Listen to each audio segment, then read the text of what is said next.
necessarily reflect those of station staff, management, and advertisers.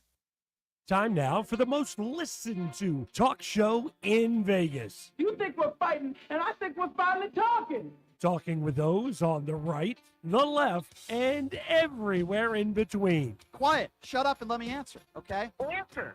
Pot him down, please, because this is another MAGA who doesn't understand how to have a conversation with somebody. It's Pushing the Limits with Brian Shapiro. I'm kind of a big deal. This show will make you laugh, make you cry, and it might raise Brian's blood pressure. You know what, dude? People like you, all you do is make excuses for the orange turd, and I've had it. All the smash and grabs and everything. Yeah, tell me, what race is doing that, first of all? Okay, so you want to be a racist now. Okay. Race is doing it. Seen it on the news? I don't watch Klan TV like you do, sir. Buckle up, because it's Pushing the Limits with Brian Shapiro. You're different. I like you. Now, here's Brian. What's happening, everybody? I hope everyone had a wonderful weekend. I know I did. Welcome to the show. The fastest growing shows, not just in the Valley, but throughout the country. And we appreciate you being a part of what we do here. PushingTheLimits.live is the website. We're also on the Occupy Democrats Network, the Washington Press Network. We're on Twitch. We're on TikTok. We're on YouTube. We're on X. And we are everywhere, and we're so glad, plus the FMAM dial, of course, and we're so glad you make us a part of your day. And we have a big show lined up for you today, a lot to get to. David Pollack, host of the David Pollack podcast, conservative, staunch Republican and Trump supporter, is going to be joining us in a few minutes for an epic debate. We're looking forward to that. What to expect in the Harris-Trump debate tomorrow night.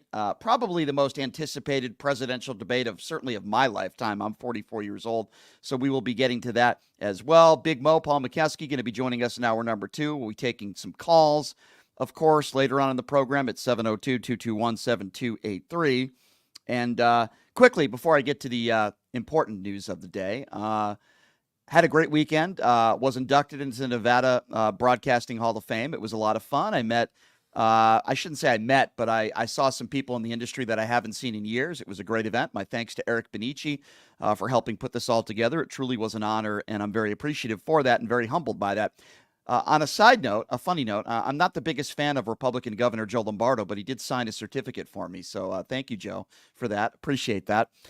So I want to start with another right-wing conspiracy theory that was started by J.D. Vance. Yes, that's right, ladies and gentlemen. J.D. Vance amplified a false claim earlier today that Haitian immigrants are abducting and eating pets in Springfield, Ohio, despite the city's police department's denial of any such incidents. It has been completely debunked, yet so many on the far right are spreading these conspiracy theories. And I'm not just talking about social media influencers. Yeah, guys like Benny Johnson, Putin's buddy, and those people are spreading those types of rumors. But I'm talking about Republican elected officials that are spreading this nonsense. Keep in mind, it's totally been debunked.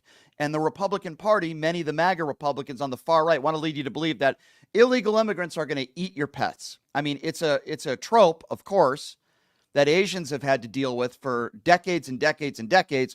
But J.D. Vance apparently has no problem with it. Someone else who has no problem with it is Ted Cruz. He put that up on his social media today. He thinks it's funny. Jim Jordan, Gymnasium Jordan, the guy who enabled kids to be raped when he was a wrestling coach, he has no problem with this trope that immigrants that come into this country illegally are going to be eating your pets. And we shouldn't be surprised at that. Others like Mike Collins, this is the same guy who talked about God in the district where that horrible shooting in the school took place in Georgia. Mike Collins is somebody else that's making jokes about that. While families are suffering and he has blood on his hands because of that school shooting, he's making jokes about Haitians eating your pets. Stephen Miller. Somebody else that will be right back in Donald Trump's administration if, in fact, he wins in November, which I hope he doesn't. Stephen Miller making jokes about that. Don Jr., and I do find this kind of interesting because Don Jr. is the guy that's seen hunting innocent animals, bragging about, shooting ducks. There's pictures of him and Eric Trump with a bunch of dead ducks and deer and bears. But yet these are the same people that are making jokes and making comments about immigrants that will possibly be eating your pets. Folks, you cannot make this stuff up. And in a post on X earlier today, Vance published a video of him at a July Senate Banking Committee hearing, reading a letter from Springfield City Manager Brian Hack detailing the city's challenges in keeping up with the housing for the growing immigration population. Then Vance added a reference to the now debunked social media post that I am sure Elon Musk did not take down. He said, quote, "Months ago, I raised the issue of Haitian illegal immigrants draining social services and generally causing chaos all over Springfield, Ohio. Reports now show that people had their pets abducted and eaten by people who shouldn't be in the country. Where's our borders are?" Again, a complete lie, completely untrue. And the city's police department denied it and said it's not true. Now, will J.D. Vance apologize? Will he retract? No. At a minimum, it'll probably be the same thing that happened when so many people on the far right were attacking Tim Walz's son. Do we remember that? Now, when some of those people learned that Tim's son was a special needs teenager, they never apologized. They never said they were wrong. Some of them deleted their tweets without apology. They said, well, I was lacking some context. So what's J.D. Vance going to do? Is he going to keep this up? Do they think it's funny? Make no mistake about it. It is a trope. And when you speak to those from Asian descent that live in this country and they hear the jokes and they hear the over and over and over again, you're going to eat my dog, you're going to eat my pets. It is a trope. That is what the far right does on a regular basis, and it is what they are continuing to do. And this morning is just another perfect example of that. J.D. Vance started this, and all the right-wing, far-right MAGAs are the ones that are continuing this, even though it is a downright lie. I want to read you what Heck told The Hill in an email today. He said, in response to recent rumors alleging criminal activity by the immigrant population in our city, we wish to clarify that there have been no credible reports of specific claims of pets being harmed, injured, or abused by individuals within the immigrant community. Additionally, there have been no verified instances of immigrants engaging in illegal activities such as squatting or littering in front of residents' homes. Furthermore, no reports have been made regarding members of the immigrant community deliberately disrupting traffic. Will J.D. Vance apologize? Will those on the far right apologize for this trope that they are spreading on social media? I would almost guarantee you the answer will be no, and I'll be shocked if J.D. Vance even takes down his tweet from earlier today. But to talk about this and to talk about, of course, the upcoming debate, which will be taking place tomorrow night on ABC, I welcome you. Welcome David Pollack to the show from the David Pollack podcast. Dave, always a pleasure having you on, my friend. Thank you so much for joining us. How are you? Yeah, I'm doing great. Thanks for having me here today. It's an exciting rainy day in Florida. And, I was hungry. And then you started talking about people eating animals. And I don't know if I'm hungry anymore. So, well, let me try to put this in context. Listen, I love burgers. I eat meat all the time. And I'm sure you do as well. And I don't think there's anything wrong with that at all. Right. And while that's a funny statement, I do want to ask you a serious question about this, because you see tropes and jokes being put out today besides J.D. Vance, who started this. I've put them out. Well, J.D. Vance put out this rumor that has been debunked and completely false, claiming that illegals are coming into this country and they're going to eat your pets. It's a trope and it's a lie, and he's not apologized. Ted Cruz, Jim Jordan, Mike Collins, Benny Johnson, Stephen Miller, Don Jr., they've all reiterated this lie. As a Republican, do you find that problematic at all? I'm not sure it's a lie. I mean, I've seen the videos. There's people speaking at council. I'm actually going to show it on my show tonight. There's a guy who came to a council meeting to talk about some of the instances. And now I don't know who the people are, whether they were just the recently relocated people from Haiti to Ohio, whether they're legal, illegal. I don't know the status of the people, but there are people eating geese from the park, and there was a woman who killed a cat and was eating it in the street. Well, I don't know. I can't speak to that. All I can tell you is this. The Springfield, Ohio police chief denied any of these incidents happened, and the city manager, Heck, also put out a written statement saying that it's been completely debunked. So maybe you in might have but in other communities, I mean, there's video, there's pictures. Okay, well, Donald Trump ran over his own dog. So I mean, we have anecdotal evidence. Killed crickets. Okay, well, I mean, I understand, but there's anecdotal evidence. Right. But I do think this is a serious thing. And why do I think it's serious? It's serious? Because it's a trope. And when you go after groups of people saying they're going to eat your pets, not only is it a lie, but it's very hurtful to certain people that come from other origins. And I'm surprised you don't have a problem with this when J.D. Vance was specifically talking about Springfield, Ohio, and the police chief's already come out and said it's not true. It's been debunked. The city managers come out and put in writing that it's not true. Don't you think that's irresponsible for people in your party to be spreading this misinformation? Oh my gosh. Listen, misinformation, if it was illegal, everybody who's running for office on the left, possibly the right too, would be in jail. Nobody tells the truth. Kamala Harris is constantly going on X talking about Donald Trump supporting a national ban on abortion when he doesn't do any of that. And so what do you mean he doesn't do any of that? He's the reason why Roe versus he can say that he's not for it, but he's the reason why Roe versus Wade was overturned. Make no mistake about that. We've talked about it a lot. I think Dobbs is a great decision. It gives the power back to the states to make decisions. Okay, but that's your opinion. I understand. That's your opinion on Roe versus Wade. But the reason why Kamala makes those statements, first of all, I don't believe a word. Well, if you want to talk about lying, I mean, again, we can go back to the guy who you support. The reason why she makes that claim, and I don't believe Donald Trump a word that he says. He is the reason why Roe versus Wade was overturned. Let's just be honest about it. I understand it was the Supreme Court justices, but we're talking about a policy disagreement here, right? Yeah. My issue is we're not talking about a policy disagreement. We're talking about blatant lies and misinformation and tropes attacking immigrants. And I'm surprised you're okay with that.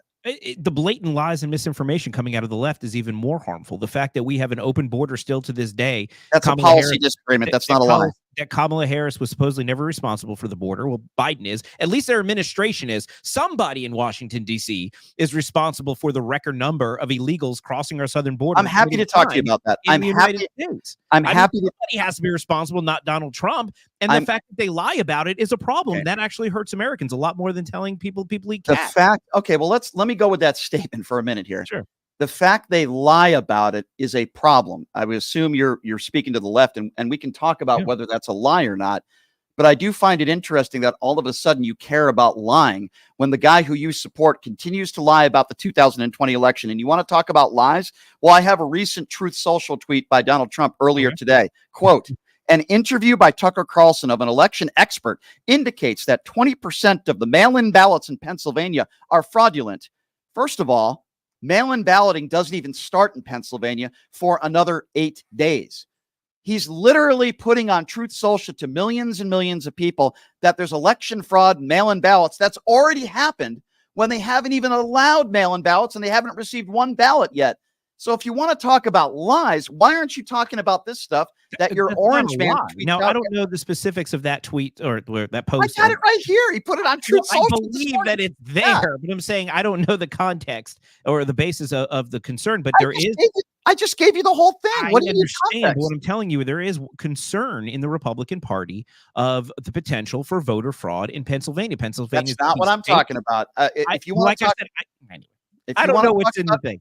If you want to talk about concern, example, David, if Donald Trump said, we are concerned about something, I wouldn't be talking about it. I wouldn't really care what he has to say about concern because he lies about the election, but that would be different. I wouldn't even be bringing this up with you. He just specifically said in regards to Tucker Carlson, another wonderful source, by the way, that Tucker Carlson told them that election experts are indicating 20% of the mail-in ballots in Pennsylvania are fraudulent. Let me repeat. So why is that a lie?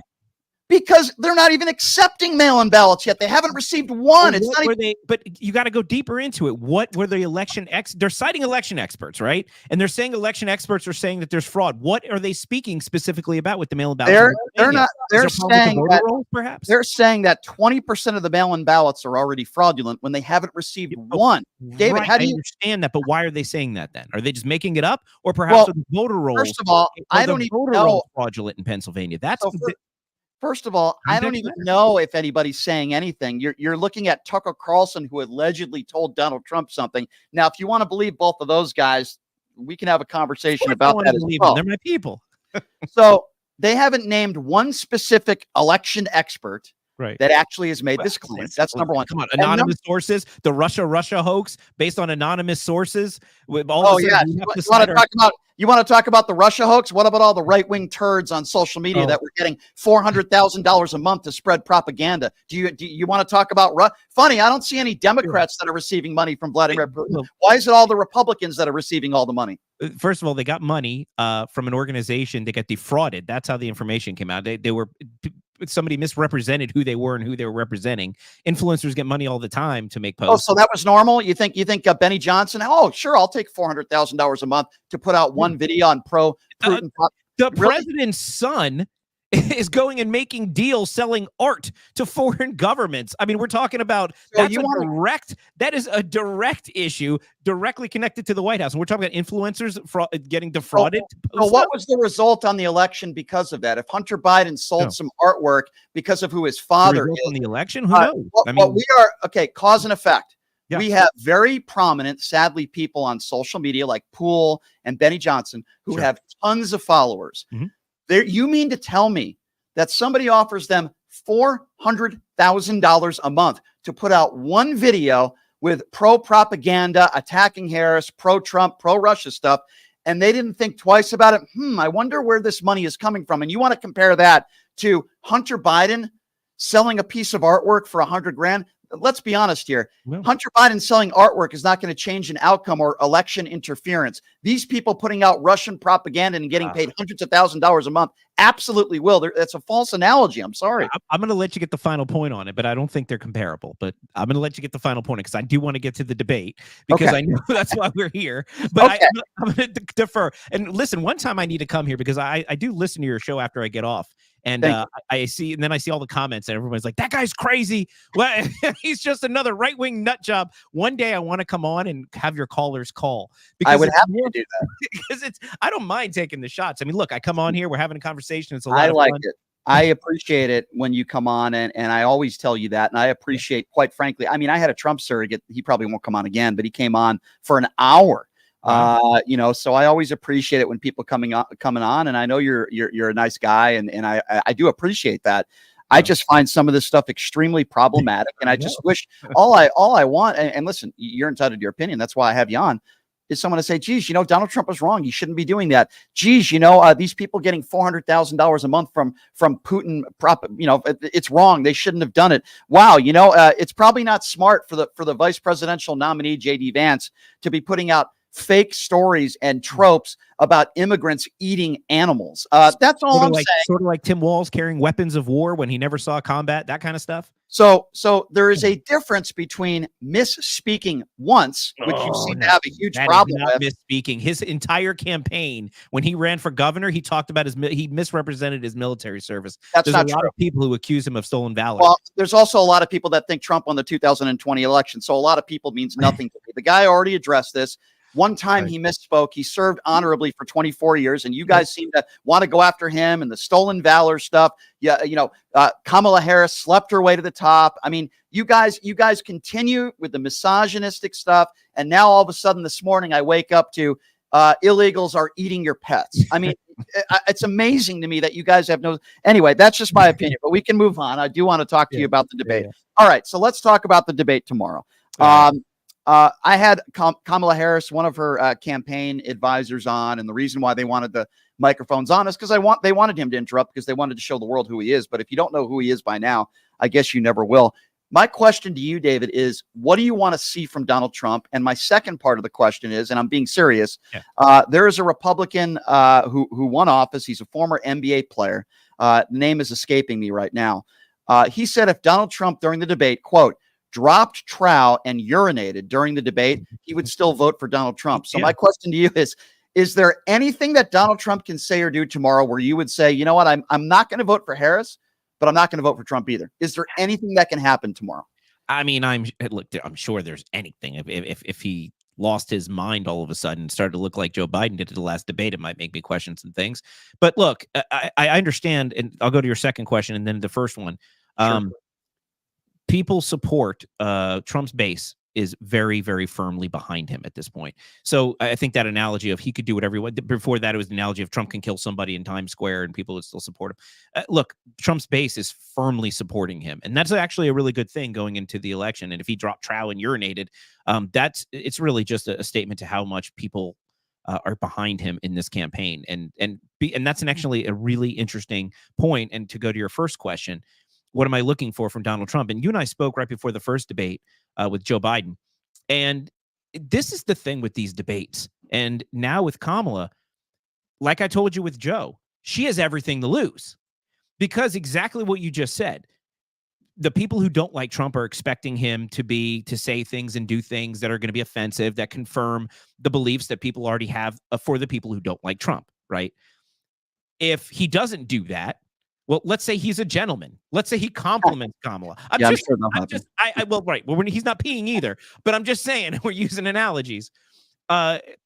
He has everything to gain from this debate, nothing to lose, because if he's mean or if he's arrogant or if he's insulting, there's nothing he's going to say that his base is going to go, I didn't expect that from him. So I would respectfully disagree with you on that. I do think he has something to lose. Kamala Harris is a former prosecutor. He's not debating Joe Biden tomorrow. We're not going to have to worry about her health. She has a good understanding of the issues. I think she's a very good. I thought she did a really good job with the Mike Pence debate years back. So what does he have to lose? Well, there's some moderate Republicans out there that will probably not be voting for Donald Trump. There are moderate Republicans that are out there, including many who used to work for him, even in his cabinet. I think if she does a good job tomorrow, I think they're going to do more than just not vote for Donald Trump. They might come around and they might vote for her. And, think about this for a minute. And I don't know, I didn't really ask you about this, but Dick Cheney coming out, Paul Ryan, Mitt Romney, Paul Ryan. Oh, Liz Cheney, that one stung. Yeah, Liz Cheney, that one stung. Well, I mean, she's a staunch conservative Republican. The only former vice president or presidential nominee that is firmly standing by Donald Trump in our lifetime is Sarah Palin. Dan Quayle, Mike Pence, George W. Bush certainly hasn't come forward saying he's voting for Donald Trump. Yeah. Mike Pence won't be voting for Donald Trump. Yeah. Why is it that all these people that have worked for Joe Biden and all these people that have been Democrats, that have been presidents or vice presidents, they're all supporting Kamala Harris? Why is it that all these people refuse to vote for Donald Trump? Is that not concerning to you at all? No, and I want to touch down on that in a second, but I do want to circle back to, I want to finish my point on the debate. Sure. I think if Trump even does average, I think he walks in, he walks out, nothing changes. Mm-hmm. If you're right, if Harris shows up and is like a superstar and is answering all the questions in a way that makes people feel confident and she looks presidential in a way, it can make people who are on the fence about her maybe pull towards her side. But if she shows up the way most of us expect her to show up, and that sort of speaking around the issues, looking rehearsed, looking inauthentic, laughing inappropriately and inappropriate times, if she shows up like the Kamala that nobody liked or supported in the Democrat primary, I think she has everything to lose. And polling is already showing Trump coming ahead before even the debate. But I want to go to your second point because it's interesting. I try to tell you, and we never have time to talk about this, we need a whole show on why David Pollack supports Donald Trump, because it's not easy. And a lot of your listeners and your viewers go, oh gosh, everybody who supports Trump is this person. He must be racist. He must be this. He must be a bigot. What kind of a person can support Donald Trump? I've heard it my whole life, right? Well, since I started supporting Trump.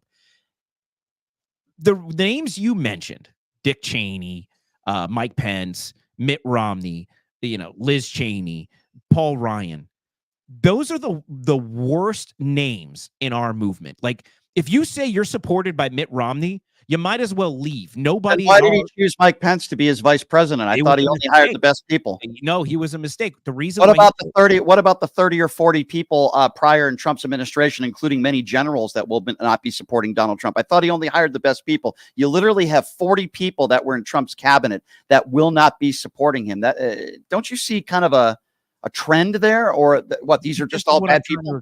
This is what I'm trying to explain. Okay. The reason why I support Donald Trump, and a lot of people do, same reason why people support RFK, the same reasons why people supported. Oh gosh, how am I drawing a blank? Not a lot of people support RFK. In fact, he was under 5%. Well, anyway. What people are sick of is political establishments. Democrats are sick of it. Republicans are sick of it. MPAs, independents. People are sick of the political establishments that come together behind the closed doors in the smoky rooms, make deals that do nothing but hurt American people. The Republican Party didn't like Donald Trump in 2016. I'm pretty sure they don't like him right now. What Donald Trump is an anti-establishment candidate. And there's a reason why the establishment, the firm establishment, like Paul Ryan, who, by the way, is responsible for some of the policies that couldn't get put forward with the Republican majority because of Paul Ryan. You have these Republicans, quote unquote, like Mitt Romney, that put the party and their establishment loyalty before their duty to the American people. What the American people want is people who represent them. I have to Kamala, take Biden. They're all establishment. Trump I is have the to take only issue. non-establishment pick. David, with respect, I have to take Yeah. major issue with what you Good. just said. I think it's good the radio. Yeah, it's the absolute opposite. I think most people would agree that when Liz Cheney and Mitt Romney and Adam Kinzinger and those that spoke at the DNC weren't putting their party before their country, they were putting the country before the party. Jeff Duncan, how can you possibly say that? Liz Cheney ended her career. Mitt Romney. No. We ended her career. She didn't end it. We ended it Because you guys are in a cult. That's why when somebody our speaks party, out against and talks truth, you push them out of the party. The Dick Cheneys of the world, these Republicans weren't even at the RNC. Your entire party. We don't want them there. Well, if you don't support Donald Trump, we want you out of the party. No, That's it's not about not supporting Donald Trump. If you don't it is. support America First policies, we are sick. Republicans are What sick. policies does Liz Cheney not support that you would say is an America First policy that she is all of a sudden against? I don't know what you're talking about. Okay, Liz Cheney is not America First. Liz Cheney is Liz Cheney first. Paul Ryan, Mitt Romney. Liz Cheney is Liz Cheney first. She didn't win re-election because she didn't support Donald Trump and she voted to impeach Donald Trump. How could you say Liz Cheney is if first? you're a Republican, let me ask you this. If you're a Republican and the sham impeachments, those impeachments against Donald Trump In were your opinion, it was sham. In your opinion. Illegitimate. The second impeachment was so bad, in fact, the Chief Justice of the Supreme Court wouldn't even preside over it. Gotcha. The Democrats manufactured evidence Was during January 6th manufactured? I'm just asking you. Oh, well, no. But let's talk about impeachment. No. Nancy Pelosi purposely left the Capitol undefended in order to have a riot there because the narrative was standing by. Let me ask you a question. And they opened the door for it. Let me ask you a question. If Donald Trump doesn't say the election was stolen months leading up to January 6th and lie and not say that Joe Biden cheated and the Democrats cheated, does January 6th happen? Forget about our opinions on Nancy Pelosi. So Trump's responsible for January 6th because he had the courage to stand up for what appeared to be election fraud. It's not courage when you considerably lie and there was no evidence of widespread voter fraud. Needed to be no evidence. I'm not here to debate you on the 2020 election. But at the time, there wasn't no evidence. Okay, so there was zero proven evidence at the time or now, widespread voter fraud that could have changed the outcome of the election. So I'll ask you the same question There were again. allegations, and there was evidence. Allegations. There were no credible allegations. No. You said yourself. No credible allegations. There wasn't evidence. You said that there wasn't evidence enough to overturn the results of the election. Never was back then either. So I'll ask you the same question. But you're saying there was no evidence. There wasn't no evidence. By the way, Donald Trump is still lying about it now. So don't give me this nonsense that, oh, well, he thought he had credible evidence back then, but it's been disproven. He still says he won the 2020 election. So now I'm going to go back to that same question. Sure. If Donald Trump doesn't lie months before January 6th and say that the election was stolen and Joe Biden cheated, which, by the way, there was no evidence credible that does January 6th happen?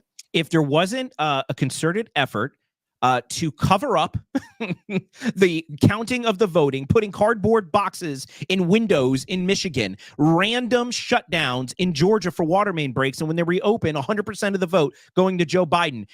Voter logs being deleted and erased when they shouldn't have been, and they should have been preserved. There might not have been evidence to support overturning the election, but there was evidence of fraud. There was 105% turnout in certain precincts. So you can't just sit back. Evidence of fraud. The only people that have been convicted on when it comes to fraud in the 2020 election, believe it or not, are Republicans. And I've had some of them on the show before, and throughout the country, the fake electorate schemes trying to overturn a free and fair election. Obviously, David, the answer is no. January 6th doesn't happen if Donald Trump isn't lying about it. So with all due respect, I disagree with you. You say it was a sham. These impeachments were a sham. You don't like the fact that there are some Republicans with a moral compass that were willing to put the country before their own party. They are not loyal to Donald Trump, and they shouldn't be loyal to the Republicans. They should be loyal to the country. And the Mitt Romneys and the Liz Cheneys and the Adam Kinzingers and the Jeff Duncans. By the way, his entire family was put at risk because of the lies of Donald Trump. Trump's family is put at risk. They tried to kill him 2 months ago. And No, I'm not going to let you get away with that. Okay. They didn't try to kill him. And who did? One deranged Republican. How do we know? How do we know? Based on the FBI. And if you want to go by the FBI still hasn't given us any evidence yet. All we know, director quit, and the FBI stonewalled the Congress when they tried to get information. Oh, I don't have that information. The reason why the FBI director quit is because clearly there were security mistakes that were made. That doesn't mean that. Why were there? security. First of all, the Negligence? investigation is still open. That's However, my point. We the still press- don't know. When you say they tried to kill Donald Trump, Yeah. all we know now, based on the FBI and based on the press conferences and, Right. and the information that has come forward, not conspiracy theories, from actual Not a trusted people, conspiracy. not the Alex Joneses of the world, okay? Right. What they have told us, actual officials that have been investigating this case, is that there's only one individual that was responsible for this. Of He course, was that's what 20 they're going to say. He was 20 years old. He's dead now. And guess what? They, the 20-year-old Republican. Mhm. I'm just giving you facts. Well, okay, So but when here's you some other say facts. they, No, hold on. Here's some other facts, Brian. okay. Okay. Somehow at an outdoor event, because there's two narratives here, right? The one narrative is their narrative that the official narrative is there was one person responsible. We don't know all Right. the details yet because there's, of course, no report. So But you we think have it was to an assume. inside job like January 6th? You're Vivek Ramaswamy now. I think that a rooftop 180 yards or so from a stage where the president of the former president of the United States, current front runner for the Republican Party, is Mhm. speaking. There's a roof unsecured, a guy walking around with a rifle being Mhm. pointed out to police. Police saw him. Mhm. They saw him before it So even isn't took that the just shot. a failure? A Those are failure, facts. right? So that would probably mean that it was certainly a failure based on law enforcement and the Okay. Secret Service. So But when we're you say supposed to they, do it- okay. so are you saying the Secret Service and George Soros were behind the attempt? I don't think this guy acted alone. I think this guy had help. I don't know who helped him, but there is no way a lone gunman goes to an event like that with a rangefinder, gets caught by Secret Service, and they go, you're Mhm. good with it, gets to a roof with a rifle, takes a shot against the president. There is Mhm. no way that happens Mhm. unassisted. So if you want to go by conspiracy theories, Not a I remember the conspiracy. I just Evander. believe I that remember the Evander- Evander Holyfield Mike Tyson fight when Mike Tyson bit his ear, and I I look remember at a that. picture at his ear right now, and it's still severely damaged decades and decades later. It You is think impressive. Donald Trump didn't get shot in the ear. Well, if you want to go by conspiracy theories, I don't see any scar or anything. His ear just grew back magically, but I'm not a He went conspiracy to a theorist. plastic surgeon who fixed his ear. It looks Okay, good. So David, could it be just possible that there were mistakes made by the Secret Service and law enforcement, and that Yeah. this 20-year-old Possible. may have just done it by It's himself? and he possible was an a lunatic? alien beamed down and shot the president. Anything's No, possible. that's not possible because but there's I'm no using what's evidence. Possible. I'm an evidence person. There's a lot of evidence to Okay, but suggest what that the evidence do 20-year-old we did it by have? himself. The only We have a evidence that we 20-year-old dead man who was on Okay. top of the roof. That's the evidence that That's we not- have. that's We not have all one the lone evidence. shooter. That's not all the evidence. That's not all of the evidence. There's other evidence, right? What are you We just talking don't about? have it. What other evidence? What are you talking about? So you're telling me closed door, nothing more do we need to investigate because there's a dead No. shooter I'm on not telling you anything. You're the one that has to show me the evidence. You said there's more evidence. Where is Yes, it? And that was my point. I said we have no information yet from the No, we FBI. do. We have a lot of information, actually. We have this guy's name. He's dead. We have video of him climbing up onto the roof by himself. Nobody We also helped him. video He of was the lone standing there shooter. for an hour waiting for somebody. All right. clearly. Well, listen, if you want to come up with a conspiracy theory that you think somehow liberals or How Democrats come were our behind this, conspiracy theories always come true though? I like the Really, you they wanna did? talk about the conspiracy theory about COVID. We said it came from a lab in China, and everyone's like, no, it was in a wet market, and it's racist to say it came from a lab in China. no. Nobody said that it was. Nobody said. Hold on. Nobody said that it was that it came from a lab in China was racist. When people used racist and I was one of them, to Donald Trump when he called it the Kung flu and he made stupid China statements virus. like that. Okay, we still will never know 100% for sure how COVID happened. But I don't want to get into a COVID conversation with you. All I want to. Theories are Well, theories listen. until they become true. Well, And all yeah, I'm saying is I don't have the information to say that what I'm suggesting isn't true. I do think there other people had to have been responsible for Okay, that well, shooter that day. you can think that just like 70% of the Republican Party thinks that Donald Trump won the 2020 election. Just because people think it doesn't mean it's true. I'm an evidence and a fact-based person. The evidence is the When evidence is being hidden. How do you get the evidence, Brian? okay. Well, where is your evidence that evidence stuff being is hidden? hidden? You have an open. You hold on. You have an I'll give you open inferences. Can I investigation, give you and inferences? there's an ongoing investigation.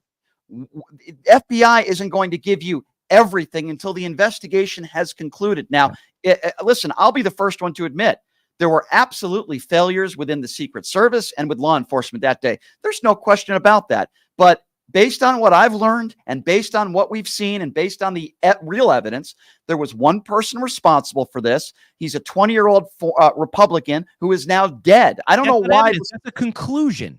You've drawn a conclusion Well, based on give the me other facts evidence to available prove you. otherwise, because I haven't heard you say anything other than you think that they're withholding evidence. I haven't heard you say All right, anything. we're talking in circles. I think you're drawing a conclusion from evidence, and my evidence, Yeah, that's usually what people do. You're using the same set of evidence to draw two different Yeah. conclusions. Yeah. The evidence you're relying upon to say he was a lone shooter and he's dead, end of story, is I'm using different evidence to suggest that I think something more has happened there. Well, when you say more, what do you think? Democrats were behind this? You think George Soros? I don't know. No. I'm not. What I'm suggesting is for us to assume that this individual acted alone, climbed onto a roof, and shot at the president without any interference whatsoever. Well, I can say this. I can say this beyond the shadow of a doubt. Yeah. If the Secret Service was behind it in any way, shape, or form, or law enforcement was behind it in any way, shape, or form, they would have made sure that the deed would have been done, and they wouldn't have shot this individual within 2 seconds. Let me tell you something. So it doesn't make Trump any was sense. a head turn away from the deed being done. Literally a head turn away from the by time. But the deed was not done. So if you're claiming that it was an inside job based on professionals, or I don't even know what you're claiming, but law enforcement or FBI, the deed was not done. And I'm pretty confident that if somebody like that was behind this, they would have made sure it got done because it wouldn't have been hard to do. Instead, they find a 20-year-old kid you're claiming that couldn't shoot for anything, and even took shooting lessons and was a horrible shot. So you're claiming could be an inside job, yet they choose the one person who couldn't shoot a deer from 3 feet away. It makes absolutely no sense to me, but that's fine. What do you want to see from Donald Trump tomorrow night? What I'd like to see, honestly, that's hard. That's a really tough question for me, Brian, because I'm not as crazy as your audience thinks I am. Because when I used to watch Donald Trump in the 2016 debates, I've been a Republican since I started voting. So I would watch the debates informed as a Republican, and I would see Donald Trump in the debate. He would say something, and I would turn to my wife and I'd be like, ooh, he's done after this. There's no way he recovers from that. And then he would just move up in the polls. And then he would say something in the next debate, and I'd be like, ooh, I don't know if he recovers from that. And then he moves up in the polls. And then throughout his entire presidency, he would come out and say something, and I would say, oh, that's really bad. And then he would go up in the polls, and I say, okay. There's a lot of idiots in this country that think that the president of the United States should entertain us instead of being a policy. Let me tell you. So I started learning that there's a function, and I've told you this before, and you get mad at me when I say this. I think there's a function to the reason why Trump says the things the way he says them.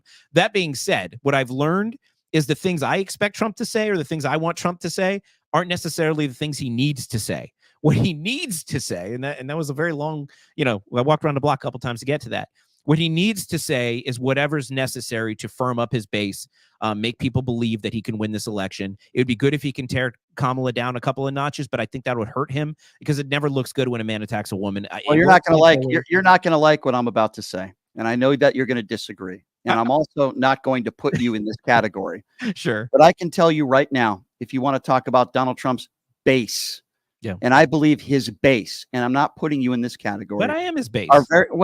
Listen, I think there are a lot of uneducated, ill-informed, middle-aged white people that are Donald Trump's base. And I can tell you right now, if Donald Trump tomorrow on a debate stage called Kamala the N-word, his base would still vote for him. And I think that speaks volumes about his base. Now, I know you're not one of those people, and I'm not claiming you are. There are a large portion of his base where if he slipped up and called her the N-word, they would still. You're laughing, but I'm being very serious. It's crazy. Like, it's not crazy. It's not, David. It's not crazy, and here's why I say it's not crazy. When he said he can shoot somebody on Fifth Avenue and they would still support him, he was talking about the cult of his base. He can call somebody the N-word. And let's be honest, many of people, when they call her a DEI hire, in my opinion, that's what they're calling her. But beside the point, there is a portion of his base that they would still support, a large portion, that they would still support him if he got there on that stage and called her the N-word. The reason why I'm bringing this up is because I always call it a cult. Yeah. Part of his base are bigots, homophobic, and racists. Now that is just a fact. And if you're going to deny that, you can, if that's your opinion. I see it at his rallies. I don't see it at Kamala Harris rallies. I've been to his rallies. I've never seen the bigots and the racists. You haven't seen Let's Go Brandon shirts. You haven't seen Confederate flags. You haven't seen Brandon racist. Well, first of all, you're just a moron if you wear a shirt like that. F Joe and the Ho. I've seen those. It's misogynistic. I've seen Let's Go Brandon, which was hilarious. It's misogynistic, and we see a lot of people. Brandon is a misogynist. Well, no, the ho statement certainly is. And I would say, let's go, Brandon. And you wear a shirt that says F the president, you're a moron. I don't care if it's Donald your Trump side or doesn't Joe Biden. say horrible things about the president and his supporters. I'm talking about going to a rally and being a supporter. And I can tell you right now, I didn't see one shirt or one hat or one sign that said F Donald Trump, because it's a different crowd, man. It's a different crowd, David. The people who are burning DC down after the inauguration That in had nothing. 2016 were That had- somehow better people than First somebody of all- who wears a MAGA hat? First of all, the people, by the way, some of those agitators, and you're talking about Black Lives Matter protests, which had nothing to do with an No, in election. 2016, it wasn't Black Lives Matter. I'm talking about 2016, not 2020. I'm talking about after the election in 2016 on inauguration night, the Democrats rioted in Washington, D.C. How many people were arrested after the 2016 election? Arrested? What do you mean? How many people were arrested? Oh, how many people committed crimes? I don't know. I mean, not enough people were arrested in the maybe way. there were. Maybe Did anybody die? Were any officers injured? Did anybody die that day? Well, I can tell you after the 2020 riots, a lot of people died. Yes, right. But you just said 2016, so the answer is Well, I'm no. saying, Nobody died. No officers. You're telling me that MAGA people, because you've been to the events, they say mean things about Kamala Harris and Joe Biden. No, saying a mean thing is, saying somebody's stupid. Even if they say F them, whatever you say, they say. The demonstrations on the left, they're burning buildings, attacking people, murdering people in some instances, burning cities down. Don't shake your head. In St. Louis, they shot a retired cop dead in front of a you are referring to Black Lives Matter protest. In my opinion, those were not a leftist organization who was supporting. Okay, so among that organization is about 7 or 8 people. I don't support the organization. I support the movement. So that's irrelevant. Number 2, you didn't poll or ask any of those agitators. By the way, it's been proven that some of those agitators at Black Lives Matter protests were actually Proud Boy members that went to jail. Some of those people are not political at all. They were just there to do stupid things, and I don't condone any of that violent behavior. But they were inspired by the rhetoric of leftist politicians like Congresswoman what's her Maxine Walter, who said you can be confrontational. So you're saying being in their face. So on one side, you're blaming Maxine Waters for all the Black Lives Matter violence that took place because she said be confrontational. No, but what I'm telling you is the rhetoric of the left is violent, and then the groups use that rhetoric to look. We're getting off track. No, we're not getting off track. I think this is an important rally. People that are burning cities down. This is an important. This is an important. It is an important point. You're blaming Maxine Waters to an extent for all the Black Lives Matters violence. Hold on. Who said, it's very important to put things into context, the quote, who said be confrontational, and you're taking that. But yet, for months and still today, Donald Trump says he won the 2020 election, and you don't give him any responsibility for what took place on January 6th. That is absurd, David. I know we're getting back to a point that we were getting at before. It's fine. I'm just saying, look, and I know what you were saying, and to get to your point, I think it's a misconception, and it's one that might result in an outcome of the election that you don't like, to assume that Trump's base. Well, here's the difference, David. Middle-income white people. Here's the difference, David. I guess, and I'm not. I don't fall in that category. I understand, but here's kind of an important distinction, David, and I guess we'll have to leave it at this. But and I'll hear your thoughts on this. But it's very simple. If Kamala Harris loses in November, she will concede. She will pick up the phone. She will call Donald Trump, and she will say congratulations. If Donald Trump loses, under no circumstance will he concede, will he pick up the phone, and will he admit that he lost. That's the bottom line, David. So you can argue it all you want to, but Harris will concede. We'll put a wager on that, okay? Let's put a wager on that. I'll bet whatever you want. I'll bet whatever you want. Donald Trump will not concede. The betting rules are different. We'll have to figure it out what's legal. Okay, fair enough. David, always a good conversation. The David Pollack Podcast, you do a good show. And I always appreciate it when you come on here, and we always get into a really good spirited debate. It's always fun. David, thank you so much for joining us. Don't worry about the people that call you names. People call me, okay. Can I say one thing? Call me names every day. You got to run. I want to say one thing that's important for your viewers and your audience. Look, we're debating. I respect Brian a lot. We're friends. We have these discussions, but guess what? We can argue with each other, disagree. We can even get angry with each other. But at the end of the day, we're still friends. We don't hate each other. Well, you guys out there might think I'm crazy, but you should be having these conversations with you disagree with too, and then walk away, shake hands, find ways to disagree on policy. it doesn't have to. Because I don't think you're a bad guy. I think you're a nice guy, but I hate Donald Trump. Most people are good people. I hate bigotry. I hate racism. I hate people like J.D. Vance who put the tropes out there this morning. I know you wouldn't do that, but that's why I try to call that source. Today. I was saying about Kamala Harris it supports eating cats. Well, I guess she's a cat lady then, for lack of a better term. But anyway, we'll leave it at that. Right, David, brother. always a pleasure, my friend. Thank you so much for joining us. Appreciate you. There, have a good one. Have a good one. That's David Pollock, everybody from the David Pollock podcast. So we are going to take a break. When we come back, we'll take some phone calls at 702-221-7283. We got the 12-year NBA veteran Paul McKeskey coming in, but we're not going to be talking hoops with him. We're going to be talking politics. Very politically savvy guy. We will also, as I mentioned, open up the phone lines at 702-221-7283. That was a wild debate, no doubt about that. I also ask all of you to check out my new website, which is pushingthelimits.live. Why do I ask you to do that? We are an independently owned show. It costs money to put this show together. We rely on good people like you to support what we do. You go to pushingthelimits.live. You'll see merchandise up there, hats, mugs, beanies, you name it. We're selling it on there. If you don't want to buy merchandise, no problem. There's a donate button right on the front page. You click on that donate button right on the front page, and it doesn't matter whether you donate $5, $10, $20. We appreciate anything that you're willing to do to help, and you'll hear from me personally as a thank you for doing so. Again, that website, pushingthelimits.live. We are going to take a quick break, and when we come back, we'll take your phone calls at 702-221-7283 is the number to call if you want to be a part of the program. We'll be back right after this. It's Pushing the Limits. Hey, everybody, are you struggling to find a pizza place that reminds you of Brooklyn? That true blue New York style pie? Well, worry no more. Stallone's Italian Eatery Pizza is a knockout. We're located at 467 East Silverado Ranch Boulevard, just off of Premium Road, half a mile east of South Point Casino, just minutes from the Las Vegas Strip. Come by and grab a slice of pie. Plus, check out our Brooklyn-inspired Italian cuisine. Our sandwiches are super. Hero, that is. Because why be a sub when you can be a hero? Stallone's Italian Eatery is here to serve you phenomenal food, Vegas. Forget about it. Who would have thought there'd be so many kids playing ice hockey in the desert? Jake Helps Hockey Foundation and the Las Vegas Ice Warriors, founded by Gina Yusufzai 8 years ago, made it possible for families who can't afford the equipment and fees. Donate today at www.hockeyforkids.org and help us continue making a difference. Join us in supporting Jake Helps Hockey Foundation and the Las Vegas Ice Warriors, where every kid gets a shot at the starting line. Just a reminder, our website is www.hockeyforkids.org.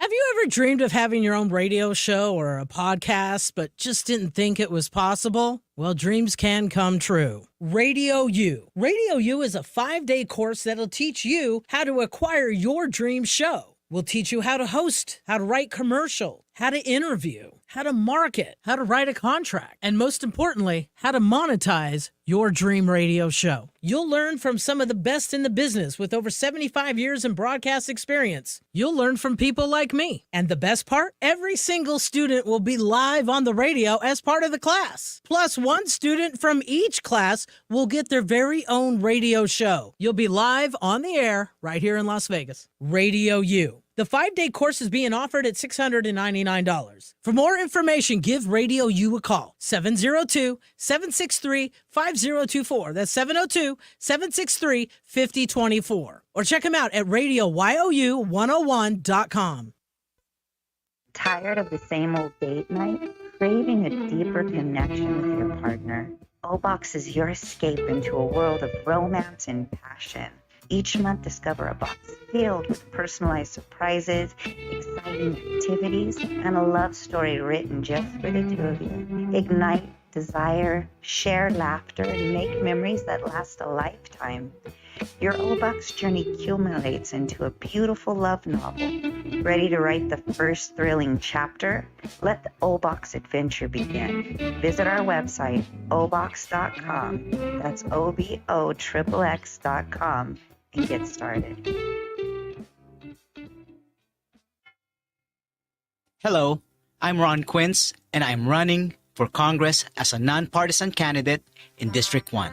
I'm dedicated to serving our entire community. In this challenging time, it's more important than ever to have leaders who focus on unity and progress. I believe in putting people over politics and finding practical solutions that benefit us all. Never stop believing in America, no matter our troubles and turmoil. We can and we will do better. We must be brave. Stop voting for those politicians who care about their career and gaining power but don't improve our lives. I believe in America and I believe in you. You need a candidate who believes in policy over party because you deserve better. In Nevada, every voice matters. I humbly ask for your vote this coming election, November 5th. To learn how we can create a better America, please visit QuinceForNevada.com. Paid for by Ron Quince for Congress.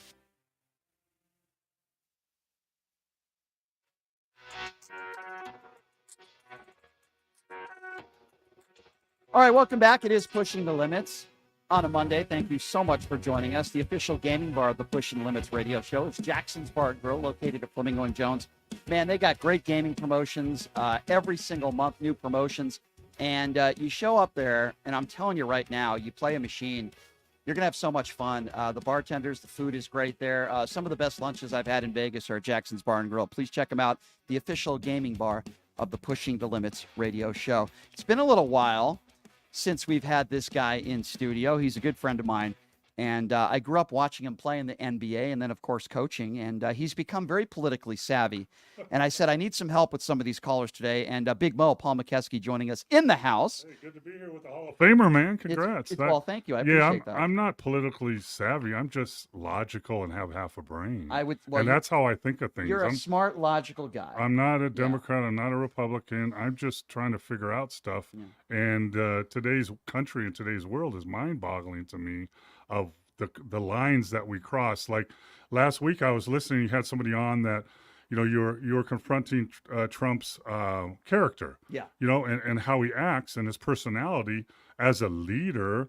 And the guy said, well, I don't care about that. I care about his policies. Number one, he probably doesn't know any of the policies. And number two, you can't just throw everything out. You know, the policies are good, so he can say whatever he wants. That's just stupid. That's like, you know, I coached for over 20 years in the NBA, college, everywhere. So if you hire a head coach, and of course, you got to have wins to keep your job, right? Or get hired. You have to have a history.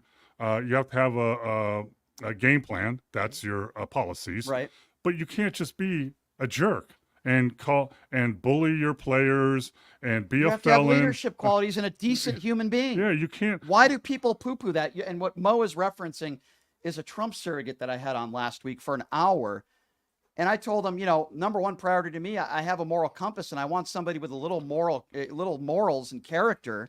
And what Mo is talking about is, if you're going to be a coach in sports, you need to have that as well and set the example. Or a CEO, right? Or a leader. And the president of the United States is the leader of the free world. So, you know, I'm logical. So let me look up some stuff, right? Because I've been through the hiring process, and they ask about character and personality. That's one of the top things, even before X's and O's. So if you're looking at someone that has strengths to be a leader, let's see. We got integrity, clear communication, accountability, vision, self-awareness, competent, committed, with strong character, effectively delegate with authority, handle difficult situations with facts and diplomacy. Yep. Character, presence, intellect. Those are the good things. Here's the three worst things. So if I'm hiring an athletic director, a coach, a CEO, a guy to run this radio station, here's what I don't want in a leader: narcissism, manipulation, aggression, lack of empathy. Yeah. And Trump has add felon in there too. Yeah, Trump has three of those with spades. So you can't overlook the personality of someone that's running your country, running your team, running your program, running your company. You can't overlook that because, well, he does a good job and he wins. And it's just mind-boggling. I could not agree with you more, Mo. It's a really good point. All right, let's open up the phone lines. 702-221-7283 is the number to call. Let's go to Matt. Or who are we going to do first? Okay, let's go to Jeff. Jeff is first up on PTL. What's going on, Jeff? Hey, Brian. Nice to chat with you. I'm calling from New York. I've been listening to you for the last, 3 or 4 weeks. Mm-hmm.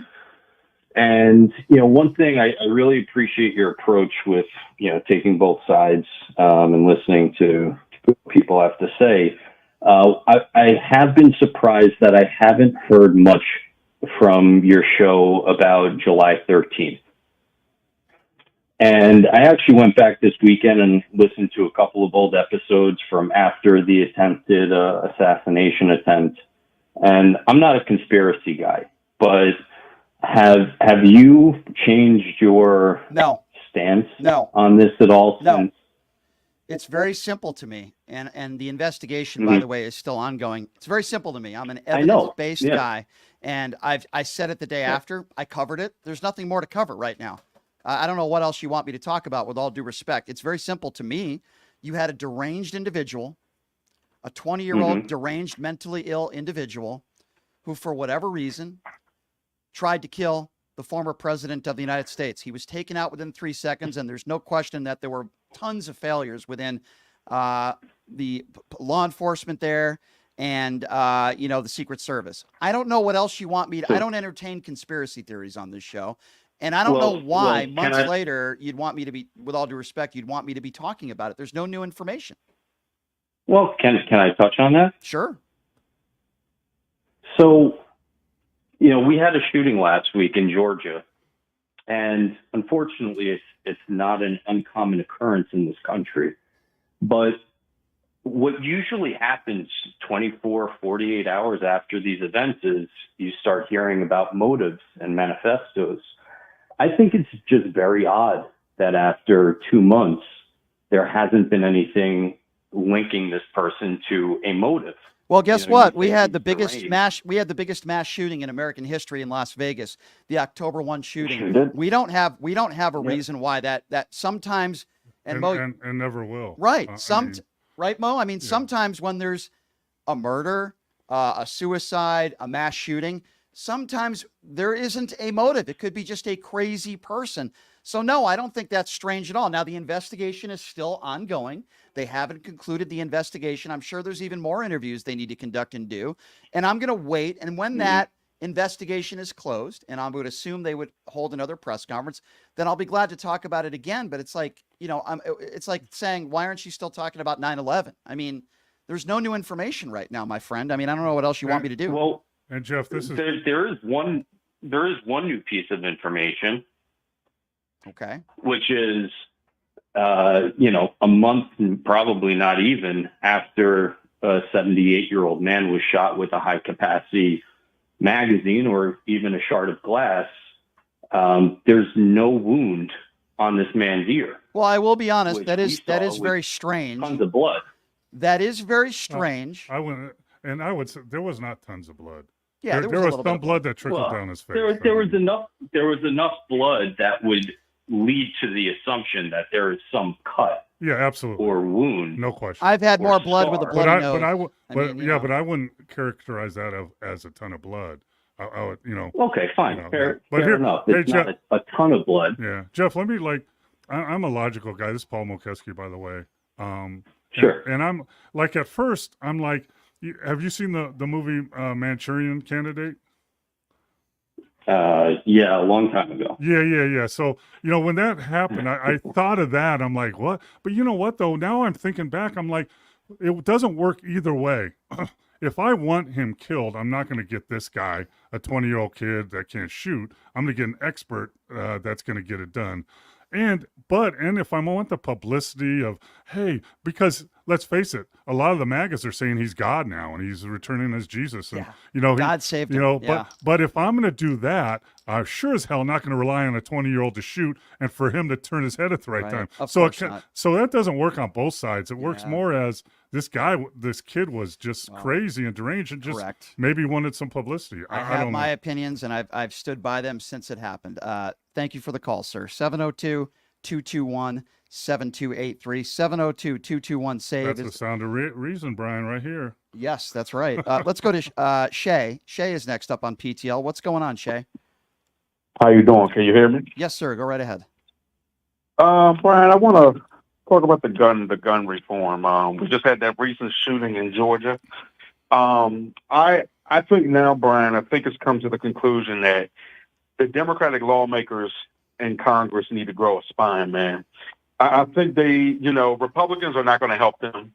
pass any type of federal. And it's like, I don't understand why they're scared of the NRA. I think Kamala Harris needs to come out and say she wants stronger gun laws. And It's they about need money. a AR. Mo is right. It's about money. And I do blame Republicans for the reasons why so many laws have been able to be passed. I remember after the Sandy Hook shooting when Barack Obama was president, he couldn't pass anything because Republicans wouldn't allow it to happen. Here's what's so interesting about the Republican But Party what I'm today. saying is, Well, hold on. Let me just finish this. 85% of the country believes in comprehensive Mhm. background checks.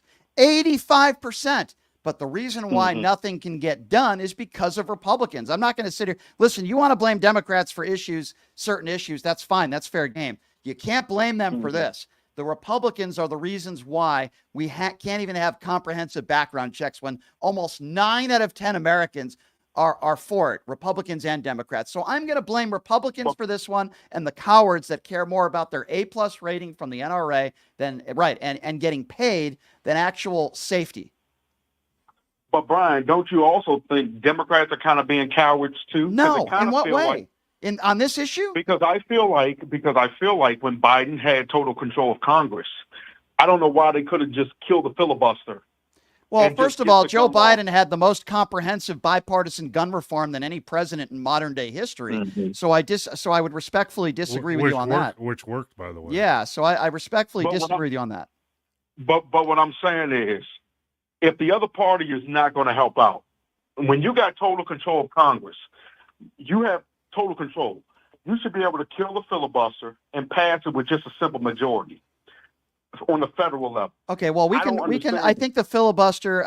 Again, that's another topic. But I will say this, and I appreciate the call, Shay. Kamala Harris has already said on day one she will do everything she can to put an assault weapons ban back in place. Which Mo, I think is a huge topic when you talk about gun legislation. Yeah, I mean, I'm a gun owner, and I had to go through a process. It took probably a week for them to get so I could actually buy the gun. But Right. there's so many ways to get them illegally. You go to the gun shows, you buy Exactly. them behind in the alley, you do whatever. I mean, hell, the kid that shot up the school last week, his freaking dad gave him the gun, an AR attack rifle. His I dad mean, should be to in go jail for the to rest go of his life. hunting. No one hunts with an AR. No one's Yeah. supposed to hunt with an AR, and that's mind-boggling with the extended mags and all that. No one. I've heard you before. No one that can't handle that should have that. There's no reason for it. Mm-hmm. You can't be a citizen of the United States and own a bazooka. You can't own a tank. You can't own a rocket launcher. Mm-hmm. So why do you need an AR? Amen. I agree. And if you're just joining us, a little bit of gun control, but gun control will be a topic I'm sure that will be discussed tomorrow. Yeah. And we're previewing the presidential debate, probably the most anticipated presidential debate of our lifetime. Since the last one. Yeah, since the last one, which was a disaster for Joe Biden. But all eyes are going to be on the debate tomorrow. All right, let's get back to the phone calls. 702-221-7283 is the number to call if you do want to be a part of the conversation. All right, who are we going to next here? Nancy. Nancy's next up on PTL. Hi, Nancy. Nancy is 92 years old. God bless you, Nancy. What's on your mind? Hi, I'm just calling, and not to take part in any of that wonderful discussion you're having with your guests or other people on the line, but I'm in Wisconsin, which of course you know is one of the big states for voting. My big question is, I cannot understand how any woman could vote for Trump. I mean, the man is a moral derelict. He calls women the chosen ones if he decides that she's the one. You know for what, him. Nancy? You know who else said that? Barbara Bush. Well, Barbara was Bush, back mistaken, in the day, said exactly what you just said, which is, how can a woman vote for Donald Trump? How could a veteran vote for Donald Trump? How could anybody with any moral decency or moral compass vote for Donald Trump? Well, you and I share the same opinion. I don't understand it. I live in a retirement community, and we have quite a discussion every day in our little cafe. And Nancy, where do you we have live? to be careful because Milwaukee, Wisconsin. Oh, okay. Okay. Nancy, Milwaukee, I lived in by the lake. I lived in Mequon for a while. I know it well.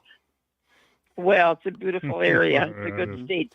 However, we are in the deep red area here in Wisconsin, although Milwaukee is a blue area. Republicans But I would just call that. wanted to- Republicans would say you live in the deep state. That's what they would say. Well, we live in a good state, and we live in a Yes. beautiful state, and we live in a great country. Well, but Nancy, I you just know why wish I the am women of confident. America would wake up. Nancy, you know why I'm confident that we're gonna have a good result in November, because there's wonderful people out there like you. I really truly believe that, Nancy, and God bless you.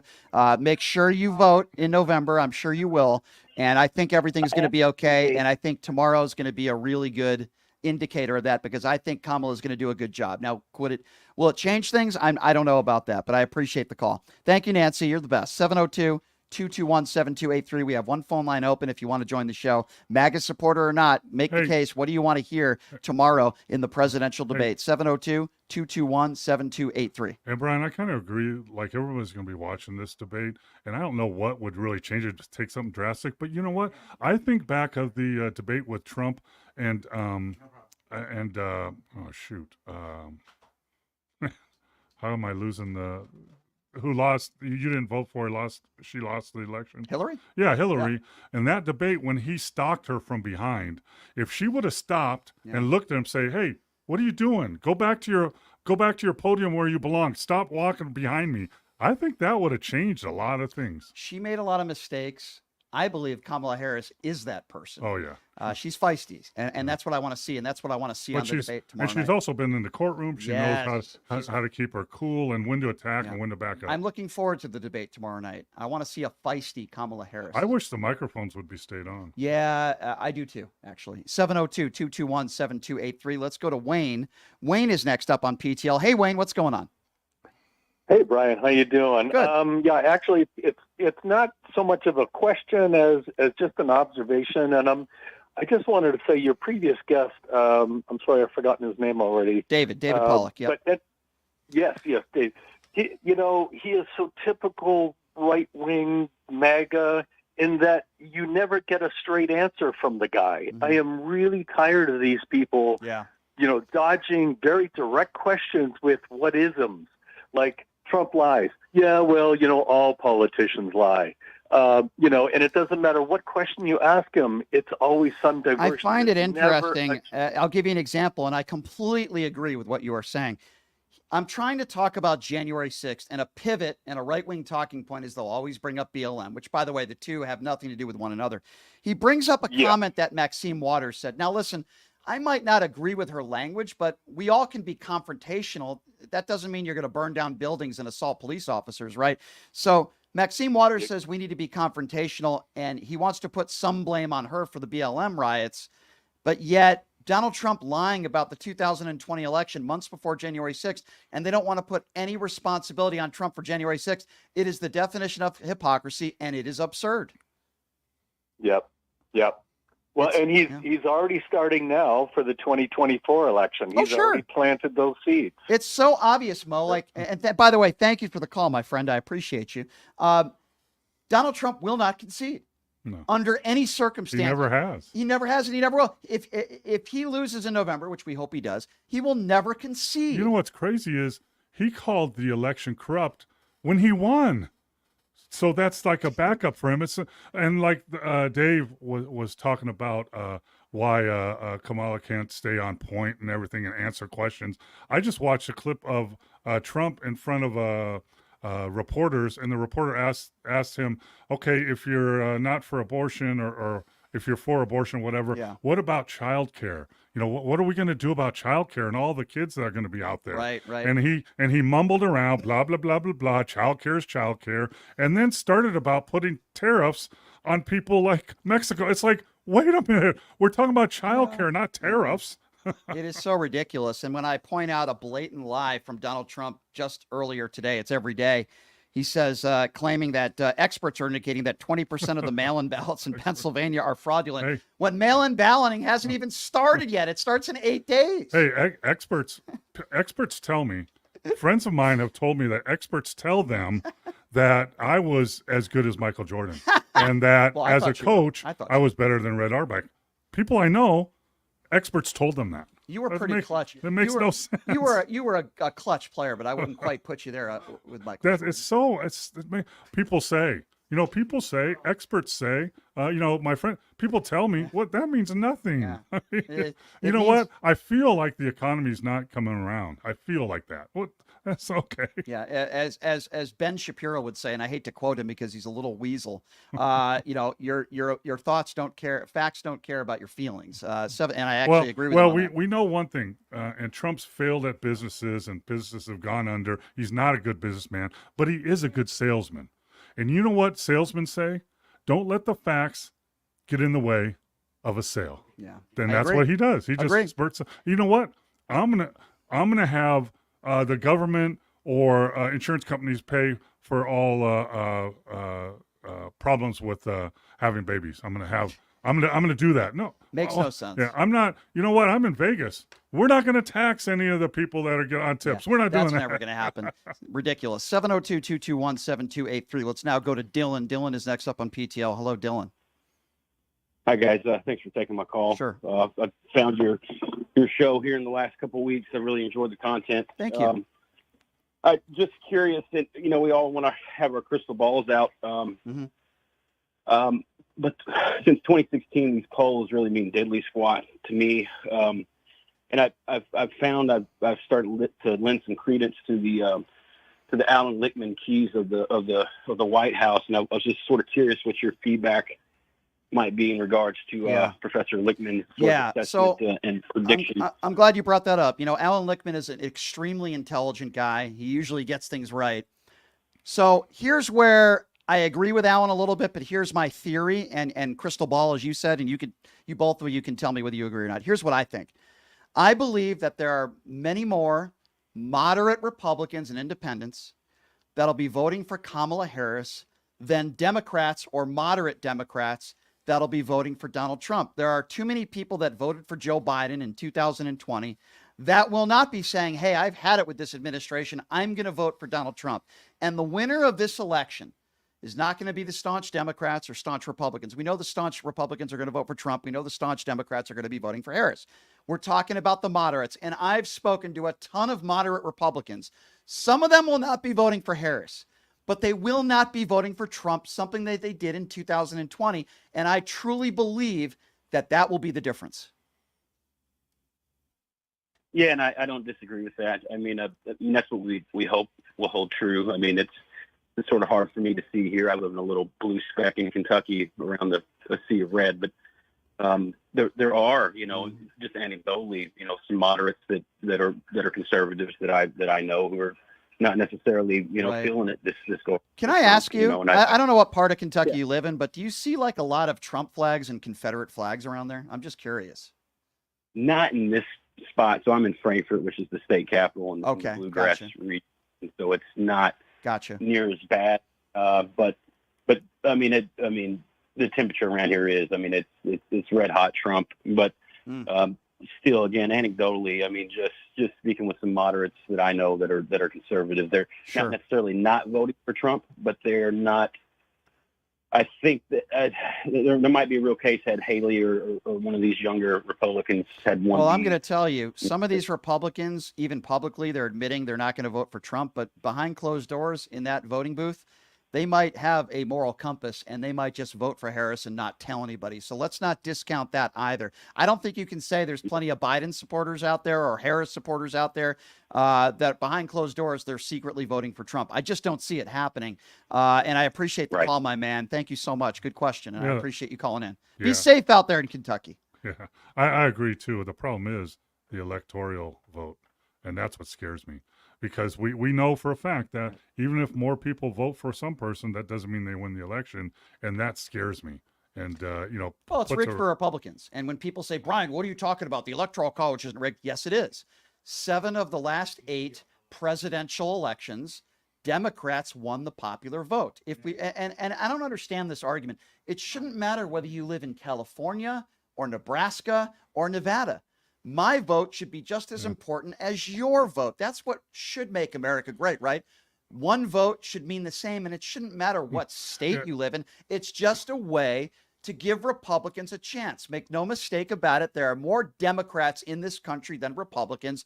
There are far more people that are going to be voting for Harris than Donald Trump. He lost the popular vote in 2016. He lost the popular vote badly in 2020, and he's going to lose the popular vote in 2024. Those are just facts, and the only reason why Trump has a chance to win in November is because of something called the Electoral College. Yeah, and the Electoral College was made back when there was hardly any population in the West.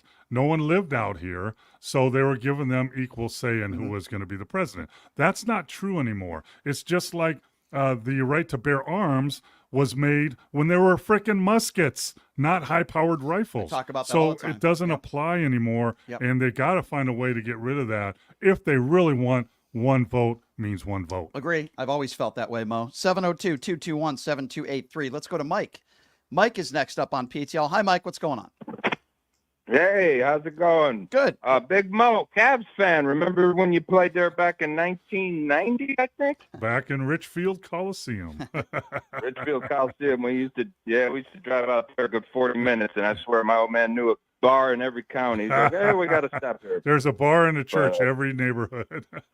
Hey, wait a second. I don't like all this attention on Mo. Bring it back to me. I appreciate you, man. All right. I'm just kidding.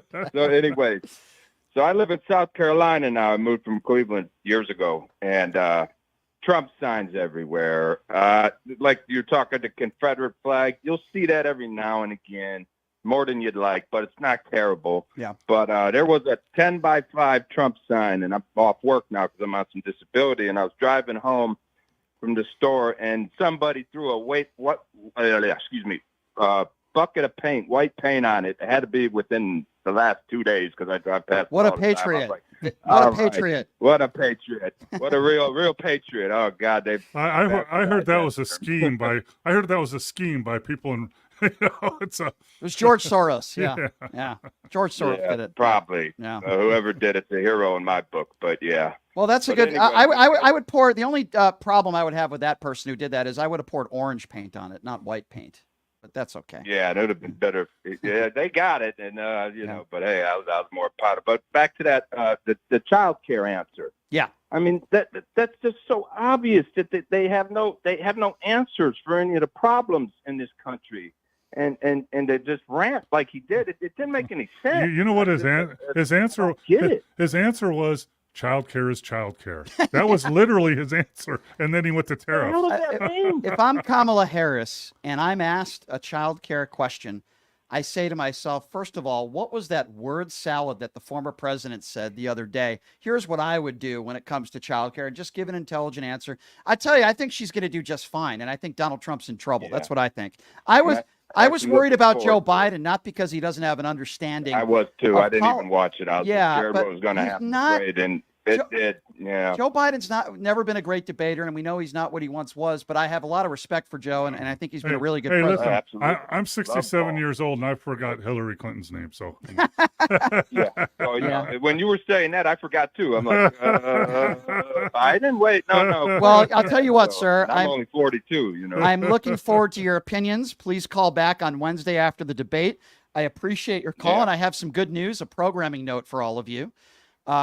We have a couple great guests lined up tomorrow. Not that Big Mo isn't a great guest. I'm not a Hall of Famer, but we have John Ralston from the Nevada Independent. If you don't know who John Ralston is, he's moderated presidential debates in the past. So if anybody knows a presidential debate, it's John Ralston. He's going to be joining us tomorrow, along with a proud member of Republicans for Harris, former presidential candidate Joe Walsh will be joining us on the show tomorrow. So we got a couple perfect guests, in my opinion, to kind of preview the debate tomorrow. So really looking forward to that. I have the utmost respect for both of them. I love John Ralston. Big time right there. Ralston's great. 702-221-7283. Well, I'm big time, Mo. So you're a Hall of Fame. I'm a Hall of Famer. It should be in your intro. Keep going. Let's go to Pam. Pam is next up on PTL. Hey, Pam, what's going on? Hey, Brian. Pam from Indiana. I wanted to bring to your attention, you have all these, we've had MAGA shoved down our throats for the last 9 years, and the horrific consequences of that. What's it doing to all these young children that have grown up for the last decade in a house possibly with lots of guns and lots of ammo and lots of anger and hate, and it's no wonder these kids are really in need of change. You know, I saw a commercial to what you are talking about. I think it was the Lincoln Project. I could be wrong on that. But what they do is they have a bunch of 8, 9-year-old kids repeating the same quotes. Some of the things that Donald Trump has said, grab them by the P word, she's a piece of ass, those types of statements. And then at the end of it's really powerful, because at the end of the commercial, you hear one of the kids say, Mom, Dad, I want to be a president like that when I grow up. I mean, it's about a moral compass, and I've had it with the argument of policy, right? I heard that in 2020. Well, I don't really like Donald Trump, but, I like his policies. Well, Guess what? That doesn't fly anymore. And most of those people don't even know his policies. No, they don't. They just say that. They don't. You're right. I've had it with those people, okay? And Mo brought it up, some really good points earlier in the show about leadership qualities and having a moral compass. And if Republicans want to just say, oh, well, the excuse I hear from them, which is a lie, by the way, well, I'll take the mean tweets for cheaper gas. First of all, we're not talking about mean tweets. We're talking about incitement. We're talking about attacking our brave men and women in uniform. We're talking about criminality and putting yourself before the country. This isn't about a couple mean tweets. That's what these Republicans will say. And these women that support these men who support that asshole is beyond me. Think about your kids, for crying out loud, if you don't care about yourself and the rights you're losing. Well, if there's one person... But I want to tell you one other thing. I just wanted to say, if there's one person that doesn't care about his kids, it's Donald Trump, but he does think his daughter is a piece. He has said that many times. Right. Right. And FYI, I can't remember which shows, because I've been watching everything on YouTube for the last month. But thank you. Twice now, Trump has admitted that he lost the election. 2020. He just said it again. He said he lost by a whisker. He lost by a whisker. Yeah, that is interesting. He slipped up. I call it a slip up. I don't even know if he admitted it, but you're absolutely right, dear, and I appreciate you watching my YouTube. I also want to pat myself on the back a little bit and say that we've gained almost 20,000 YouTube subscribers in just the last few months. So we appreciate all of you very much. Thank you so much for the call, Pam. Yeah, I forgot, one of the weeks, the person that was being vindictive to you said, well, I couldn't find it on air. And that same day, I was in Topeka, Kansas, watching it on YouTube, so it's not impossible. But the other point is, you talk about policy against personality. If I keep going back to sports because that's what I am, right? If I'm going to hire a head coach or an athletic director at UNLV, right, and someone comes in and says, hey, I got a great candidate. Oh, really? What's his name? It's Joe Candidate. Okay, but he's got a lot of felonies on his record, but he doesn't believe them. And, he's a convicted sexual offender. But, that was, he's protesting that. Right. And he has all these tweets and YouTube where he's bullying people and calling people names. But, that's beside the point. He can really win games for you. I mean, that makes no sense to me. No, I'm not hiring that person. Donald Trump couldn't even get a job at McDonald's if he filled out a resume. I'm not hiring that person. I don't care how much. It's a great point that you make. And I try to bring up that same stuff all the time, especially in your industry. There's nobody that would put up with this garbage. Of course not. 702-221-7283. Let's go to Charles. Charles is next up on PTL. Hey, Charles, what's going on? Hey, Charles. I'm sorry. Hey, Brian. Hey, Brian. Great. What's up? Thanks. Great listening to you. Thank you. But I just I try to be sympathetic and try to be open-minded. And I know that everybody is a person, but I really think that a lot of the Trump supporters and MAGA supporters are literally just contrarian. And they're just trying to just be contrarian, and there is no amount of facts or debate about personality issues that will sway these type of people. Unfortunately, I have people like this in my family, and I think that a lot of the contrarian nature of people is being used to just have them have them support somebody that they have no interest in, and someone that has no interest in. Well, Charles, I hear you. You reminded me of something. I want to ask you a question, Charles and Mo, and then I'm going to put this up on social media, and it's a serious question, which is, and I'm going to put this up on Twitter as soon as the show's over. If Donald Trump slips up tomorrow and he calls Kamala Harris the N-word, what percentage of his supporters would still vote for him? I say 50%. Or I would ask this. I would say 100. Yeah, I don't know if it's 100, but I would say maybe it's higher than what I would expect. But What do you say, Mo? But that's what I would like. It's about limits, right? So usually felonies are a limit, right? No, we can't do that. Usually sexual offenders, no, we can't do that. But that's obviously not the limit right now. Where is the limit? Okay, so tomorrow night he calls Kamala the N-word. Is that the limit? Okay, that's the what about if he calls her ugly and horseface? Is that the limit? To me, like 80% of the his supporters, none of that would even matter to them. I agree. We're pushing the limits here. I agree. I don't know if it's 100%, my friend. I appreciate the call, but I do think it could be 50% or more. I am going to put this to a vote on my social medias, and we'll see what you guys think. I have some people on social media are saying 80%. We'll see. 702. I would like to also add, okay, so if you would still vote for him, say that and why. And I would say most of them, it's deflect, deny, or double down. Well, he didn't mean to say that. He wanted to say something else, or, he forgot, or, that was just a joke. I'm going to ask that to the callers right now. You could be a MAGA supporter. You could be anti-MAGA. If Donald Trump called Kamala Harris the N-word tomorrow, what percentage of Donald Trump's base will still be voting for him? It's a serious question. 702-221-7283. It's scary that we have to ask that. It is scary. Let's go to David. David is next up on PTL. What's going on, David? Quick question. With him admitting that he lost by a whisker, could that be used against him in the Jack Smith's case? It's a good question. It's a good question. The answer is I don't know, and I know you won't like that answer. I'm just not sure. But it is interesting. That's an omission. Yeah, I mean, I understand, and I would imagine the people that stormed the Capitol, if you asked all those dopes, hey, Donald Trump just admitted he lost by a whisker. What do you say to that? How about the ones in jail? Yeah, sir. The ones that he calls hostages and patriots. They say, oh, my bad. Sir, the answer is I just don't know. I'm not an attorney. I don't know if that could be used against him. Interesting, though. But it is interesting that you bring that up because I haven't really thought about that. Because, he's saying that he thought it was stolen from him, but if he knew he lost. I'm sure a good one. I'm sure it's not because he's seen the light. He obviously misspoke, and I'm sure that's what he would say now. Well, I think part in the court stuff that was coming up, people were under oaths that were inside the White House at that time said that he admitted, I know I lost, but. Sir, before I let you go, I want to ask my listeners because I'm curious. If Donald Trump calls Kamala Harris the N-word tomorrow, what percentage of his supporters will still vote for him? All of them, 99%. All right. Well, that's pretty high. Maybe you're right. I don't know. That's pretty high, but you might be right. I'm not saying you're 100% wrong. I think that might, in my opinion, that's a little high, but I would say at least half. But what do you guys think out there? 702-221-7283 is the number to call if you want to be a part of the show. It'll be interesting to break that question down. Okay. Just Republicans or MAGAs? Yeah. I'd say 85% MAGAs and 60% Republicans, maybe. Probably. 702-221-7283 is the number to call. Who are we going to next here? Let's go to Mike. Mike is next up on PTL. Hey, Mike, what's going on, man?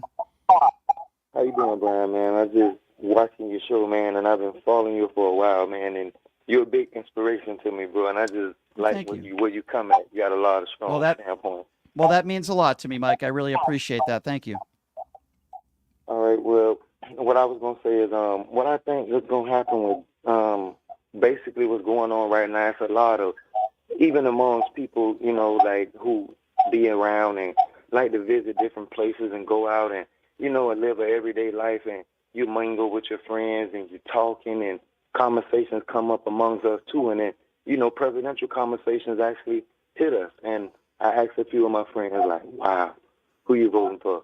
And it's just a private conversation. And I'm like, 90% of them are voting for Trump. And without any racial disparities, I'm a black guy from Florida, but I'm talking about all of them. And the only reason is, when he was in chair, it was money out here. And it just gets sickening to know that a person is ready to sell their soul for a little bit of money. And well, that's one base of the Donald Trump supporters. People that are selfish, that just want to, save money on their taxes, the top 1%. And then there's the base of Donald Trump supporters, the big base of Trump supporters, in my opinion, that are uneducated white people that are ill-informed. And then you have the bigots and you have the racists. And then you have probably the most dangerous part of the Trump supporters, or those that just want to remain in power. And just because Donald Trump has an R next to his name, they're going to vote knowing who Donald Trump is. Yeah, that's like, I don't know how somebody in the military, after what he said, could vote for him, or some females that what he said. Also, with the black community, how could you vote for someone that can? Well, the illegals are coming over here and taking black jobs. Yeah, they're no black jobs. They're just jobs. It's embarrassing. It is interesting that those on social media that will attack me or attack my opinions and just call me a liar are the same cowards that are too scared to call into a radio show and have a conversation. I do find that funny. Anyway. It's because they don't want to answer facts. They don't want to answer. I know. And they won't answer questions. Let's go to Paul. Paul is next on PTL. What's up, Paul? Hey, buddy. You don't really think that him saying the N-word is going to deter them at all, do you? I mean, they're not even going to blink an eye when that happens. Don't kid yourself, Brian. They don't care about any of that. So it's 100%. It's 100%. They You don't. think 100% will still vote for him? Look, it's Brian. This is. I think I called a couple months ago. This is the patriarchy. They don't want their white Christian America to be diluted by black people. Let's just be real. They don't want a woman. Well, I'm going to tell you this. I'll say this, Paul. Byron Donalds, Ben Carson, Leo Terrell. And these are black people, by the way, that are staunch Trump supporters. If Donald Trump called Harris the N-word, I believe all three of those people would still vote for Donald Trump. I really do. Wouldn't. No, they won't, Brian. They're going to say that's not what he meant. The mainstream media is taking it out of context. It's out of context. Let's focus on his policy. Yeah. He was just joking. That's what they're going to say. He was just joking. He meant to talk about disinfectant. He was joking. Yeah. Yeah. So the reason they don't care about facts is because the majority of Trump supporters are evangelicals. And I'm not saying Christians because they're not. They believe in a God they can't see, you can't prove exists because they feel that he's real, right? Mm-hmm. It's the same thing with Donald Trump. It doesn't matter if what he's saying is right, if it's wrong, or if it's factual. They believe it to be true because they accept him like they believe in Jesus. It's just right. It's blind faith, and nothing he says. It's when you grow up in the church, and I grew up in a Baptist church. You are told that Democrats are evil and that Jesus has chosen the Republicans as godly vessels, and that's how they view at it. Yeah. I mean, that's why your facts, videos, what he said. If he ate a child on national TV, they would say that it was fake news. Well, no. If it's eating children, though, let me correct you. It's definitely illegals that are doing that, according to Republic. Oh, wait, those were pets. I'm sorry. I apologize. I'm sorry. That's what I meant. And the whole thing about I just care about his policy. Let's just take a hypothetical really quick. Sure. Hey, Brian, I'm going to vote for Hitler. Yeah, he murdered a few million Jews, but you know what? I really like his tax plan, Brian. I had more money in my pocket when he was in power. So that's who I'm going to vote for. Like, so right. That's the stupidest argument. So right. That's what they're arguing. I don't care if he raped a woman or stole top secret documents or is a felon. I had more money in my pocket because that's way more valuable than morality. Like, you're so right. So stupid. It is beyond stupid, Paul. I'm interested on Wednesday. Please call in. I want to get your take on the debate tomorrow night, Paul. But I think you're spot on, my friend. Great call. That's pretty much what your guest said on the other last week. I don't care about his personality and his mean tweets. It's about his policy. So he can pretty much say it's called a cult. So the leader can say no wrong, do no wrong, and whoever comes against that leader, they're thrown out of the cult and they're ostracized. They're bad people. They're the devil. That's what happened. It really is mesmerizing. You know what blows my mind, though, Brian, more than anything? And I know people that are smart people, good people, but still want to vote for him. I don't understand that part of it. I don't understand. There's a lot of things about the MAGA cult that I don't understand, but hopefully it'll be all over with in November. All right, let's get back to the calls. You guys keep calling in. We're going to keep taking calls. 702-221-7283. Of course, the big debate tomorrow night. Let's go to Damon. Damon is next up on PTL. What's going on, Damon? Hey, what's going on, Brian? How you doing, Mo? I'm good, man. I think he'll pick up some voters, Brian. I think the ones that left because what's that? His vice president, because his wife was Indian. I think they'll come back if he said the N word. I don't think he'll lose any votes. I think he'll gain them. Well, that's an interesting theory. I know this for sure.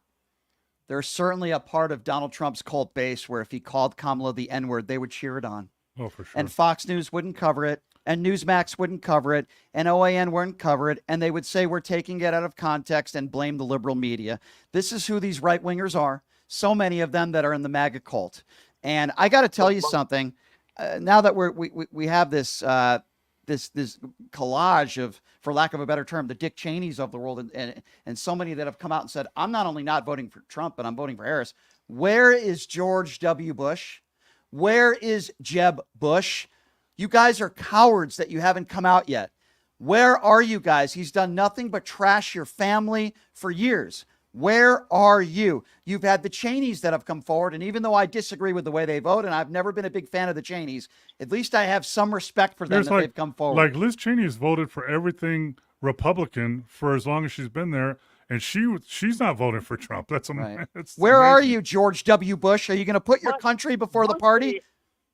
But Bush stay in Texas and his brother in Florida. Right. Those are two wrong states to be going against Trump, Brian. Well, that's That true, but wouldn't they're make not. much But here's the sense. thing: they're not even in politics anymore. They're not running for office they voted anymore. their That's right.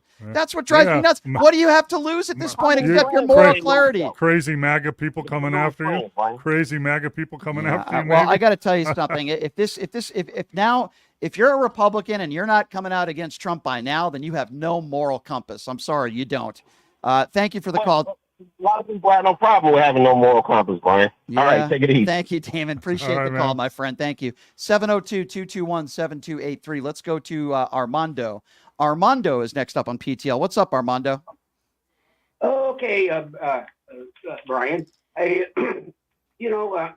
saw a clip on that where Larry Kudlow, he's an economist with Fox Business, and he labeled Kamala Harris as a socialist, and Which she's not. Which is not true. Yeah. Yeah, and but because a socialist wants to reconfigure the current organization of capitalism. Can I ask you, though, are you surprised, Armando? Because I'm not. Listen, many of these Republicans say she slept her way to the top. There is at least one host right here in Las Vegas who is a despicable human being who makes those types of statements all the time on social media and on the air. So they're going to call her a communist. They're going to say she slept her way to the top. They're going to say she's not black.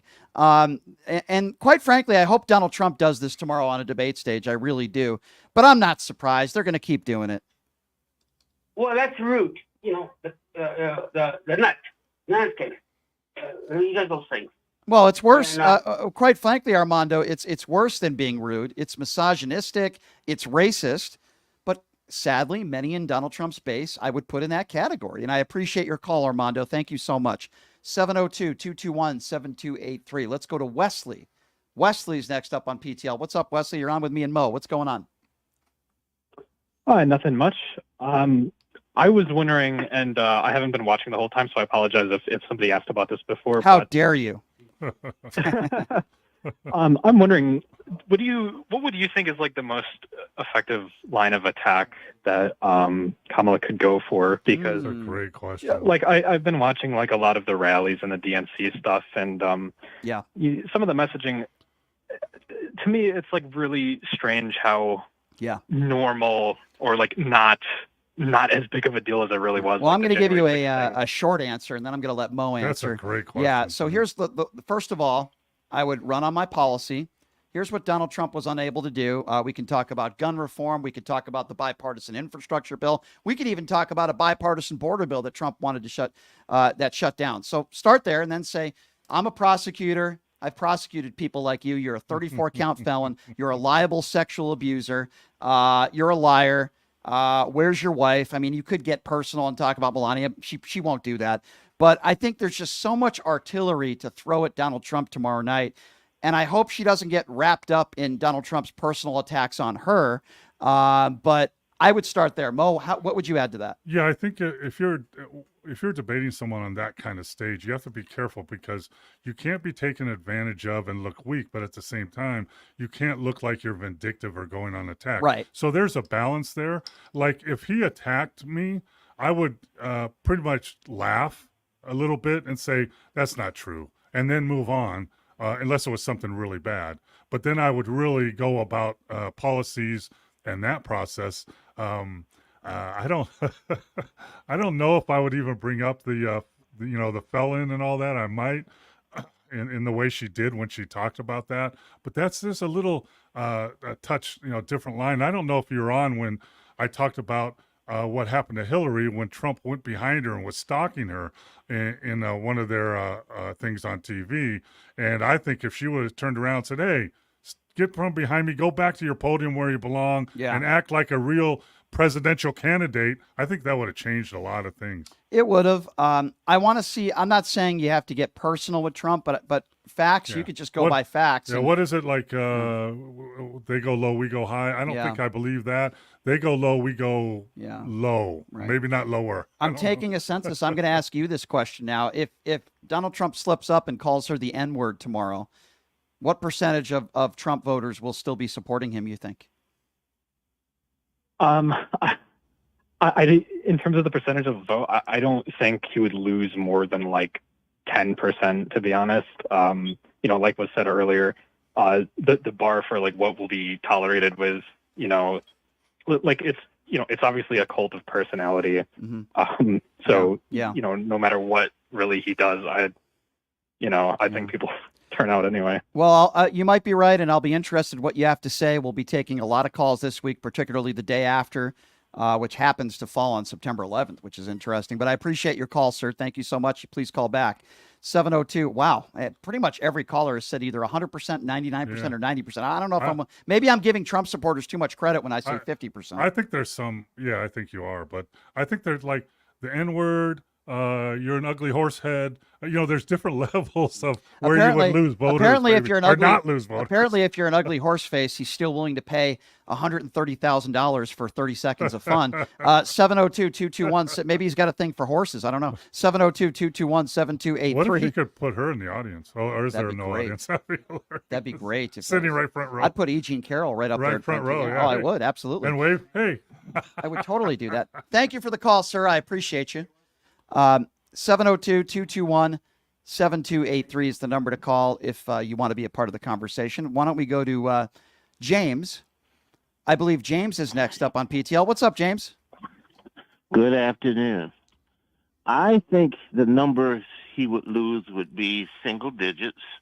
I think he'd lose Lindsey Graham and Nikki Haley for a day or two, but they'd be back. You're probably right about that. Yeah, you are. And I think whatever he lost, he would make up with those people who were just going to be too lazy to come and vote for him, but who would now come out and go, "Oh boy, I better go vote for him. This is my guy." But what I'm wondering, and what I would love to hear MAGA people asked, if you support, or since you support Donald Trump, let's take policy out of it, because you may not have a problem with your children and grandchildren supporting his policy, and I'll give you that. But if you support the Donald Trump that your children and grandchildren have been watching, what behavior can they engage in that you have a right to correct? Mm-hmm.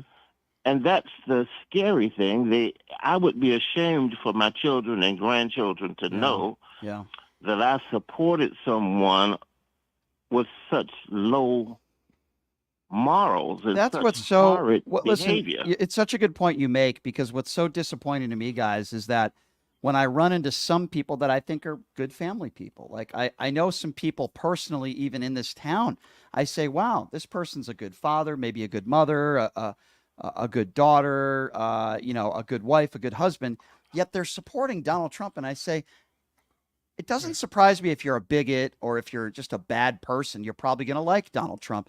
But if you're a decent person that's lived an honorable life, How on earth can you support this man? Where is Uh, your moral compass? well, That's that- the part I don't understand. And I agree so much. I'm worried for my children. I'm worried for their children, my grandchildren.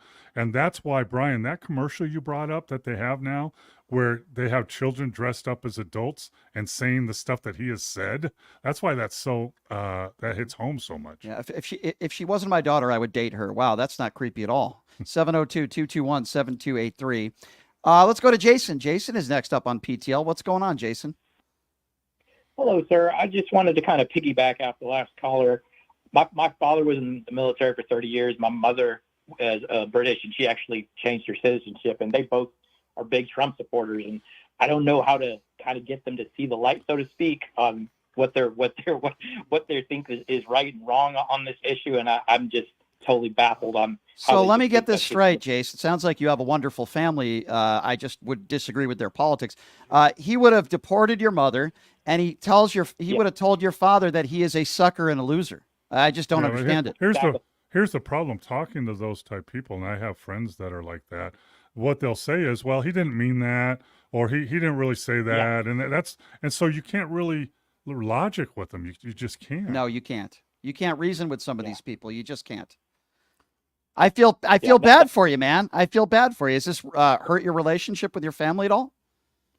It does. There's a lot of times that I tell my parents I just can't talk to them, especially since my mother, who became an American citizen to vote for this man, is so brainwashed by Fox News and everything that she just thinks I'm on the wrong side and I'm supporting the bad person, and it's just so hard for that conversation. That's what I do with my friends that I still go out to eat with. We just don't talk about that subject. Here's the problem, and here's kind of what it's like related to.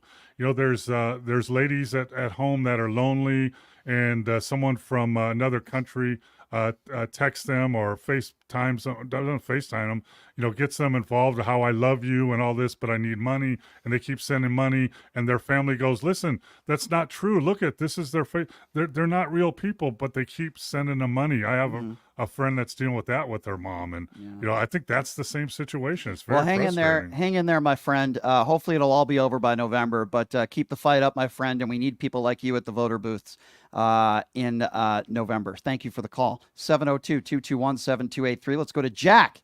Jack is next up on PTL. What's going on, Jack? Hey, Brian.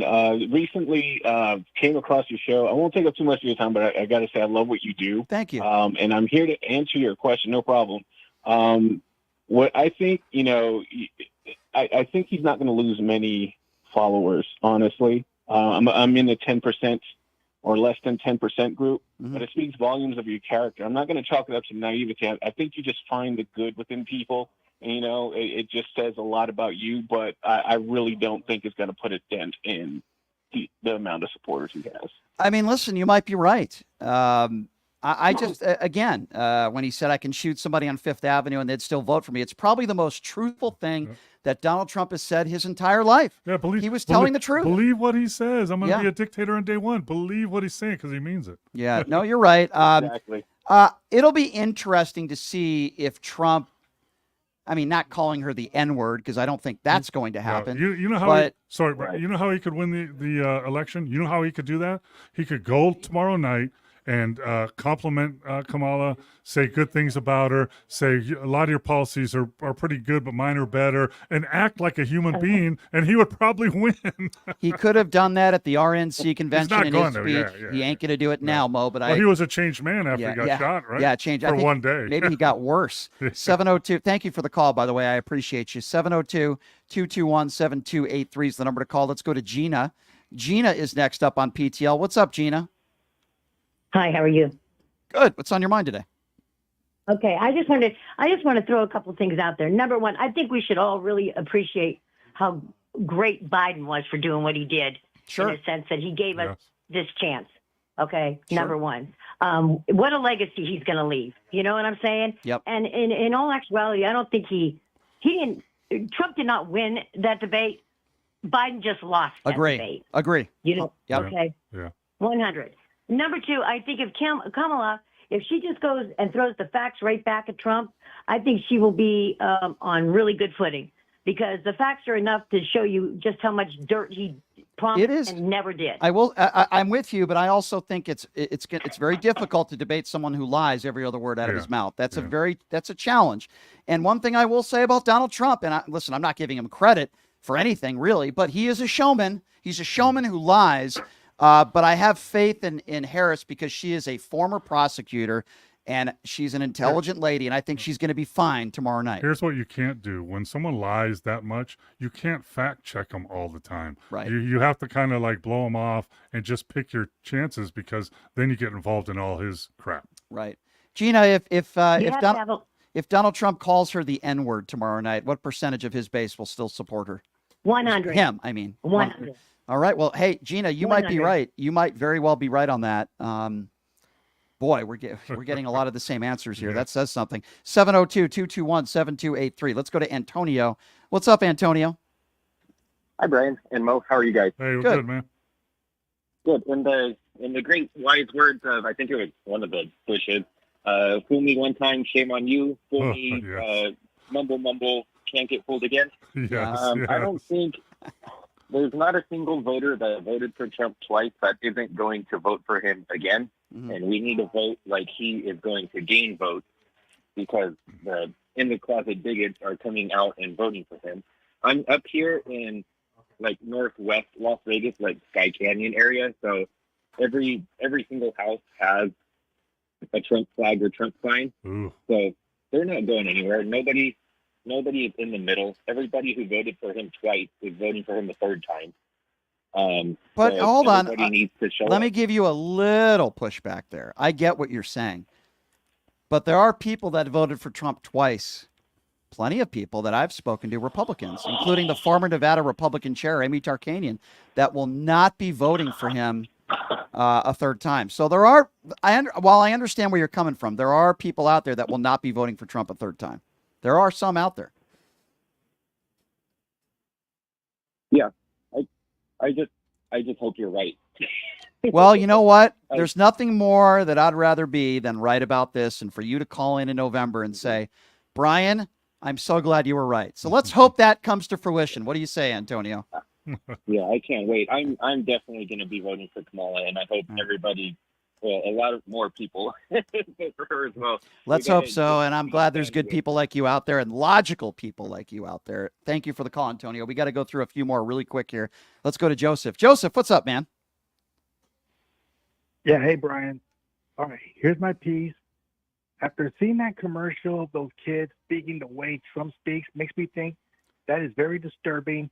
That is not, I mean, this is what Trump wants kids of the MAGA Republicans to be. They want to say those same things. And I also remember that one video I saw of one child with a whip whipping at the door of the next door neighbors who are African Americans. And this is what Trump wants. I mean, to me, I would never teach my kids to do that either. No, of course not. But look at Donald Trump's two male sons, Uday and Kusei. I mean, they are some of the dumbest people. Don Jr. is probably one of the dumbest people I've ever been forced to listen to. I mean, it's just the worst. By the way, speaking of him, I know he just broke up with Kimberly Guilfoyle. I don't know if you guys saw that debacle speech over the weekend where she was begging for people to clap. Holy smokes. Thank you for the call, Joe. Running up against the clock here. Let's go to Michael real quick. What's up, Michael? Hi, Michael. Go ahead. All right, we lost Michael. Let's go to Carl. Hey, can you hear me, guys? Yeah, go ahead, Michael. Hey, sorry. Hey, Moke, I just want to say, I'm a Cleveland born and raised. I was looking up. I saw you play for the Cavs. So I played for the bad Cavs and the good Cavs twice.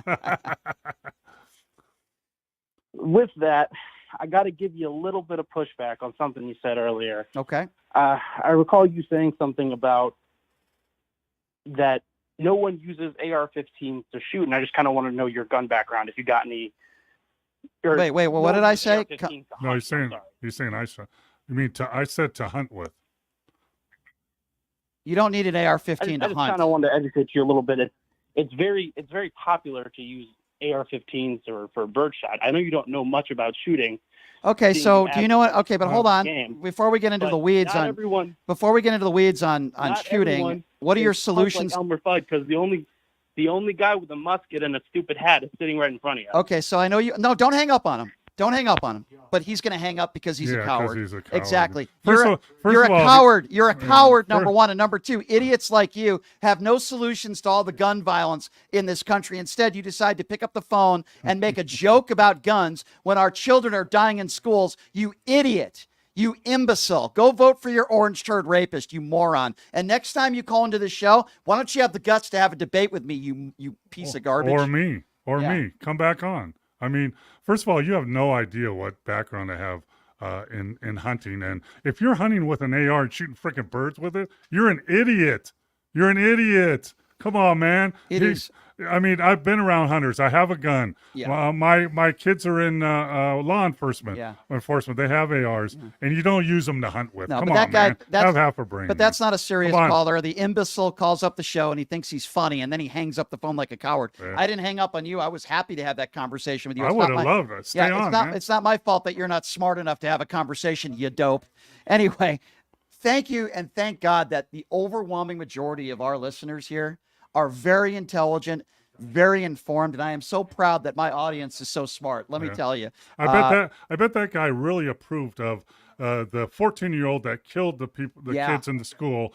That his dad gave him an AR rifle so for his 14th birthday. Yeah. Way to go, man! let's Proud not, of you. Well, let's not waste any For more time hunting. on that idiot. Anyway, Mo, thank you so much for being here. It's always fun, man. And taking I'm calls with you. honored. Hall of Famer, baby. That's right. I do want to. Speaking of which, Oh, did you know I'm in the Hall of Fame? People say I'm in the I Hall did of Fame. not know that. Yeah, people say that. Speaking of which, I get emails from people every day, and I'm so humbled by getting calls across the country like we did today for an hour and a half straight. How can people get more involved in the show? We are an independently run radio show. That means it's expensive to run a show, so we rely on people like you to help us out. How do you do that? Go to pushingthelimits.live. Again, the website, pushingthelimits.live. We have merchandise up there. If you don't want to buy merchandise, there is a donate button right there on the front page. Doesn't matter what you want to put in per month. Could be $5, could be $10, could be $20, whatever you can afford. And we appreciate your support. We appreciate all of you, whatever you can do. If you donate on my website, pushingthelimits.live, you will hear from me personally as a thank you. Big Mo, good friend Paul McKeskey for joining us. Always appreciate it when you hear Mo. And we got some great guests tomorrow as well. If Mo wasn't good enough for you. Come on, man. Yeah. Come we on, got man. John Ralston tomorrow from the Nevada Independent. And we also have former presidential candidate Joe Walsh. Thanks for joining us, everybody. Subscribe to my YouTube and Twitter at PTL Radio Show. Have a great day, everybody. Hey, everybody, are you struggling to find a pizza place that reminds you of Brooklyn? That true blue New York style pie? Well, worry no more. Stallone's Italian Eatery Pizza is a knockout. We're located at 467 East Silverado Ranch Boulevard, just off of Premium Road, half a mile east of South Point Casino, just minutes from the Las Vegas Strip. Come by and grab a slice of pie. Plus, check out our Brooklyn-inspired Italian cuisine. Our sandwiches are super. Heroes.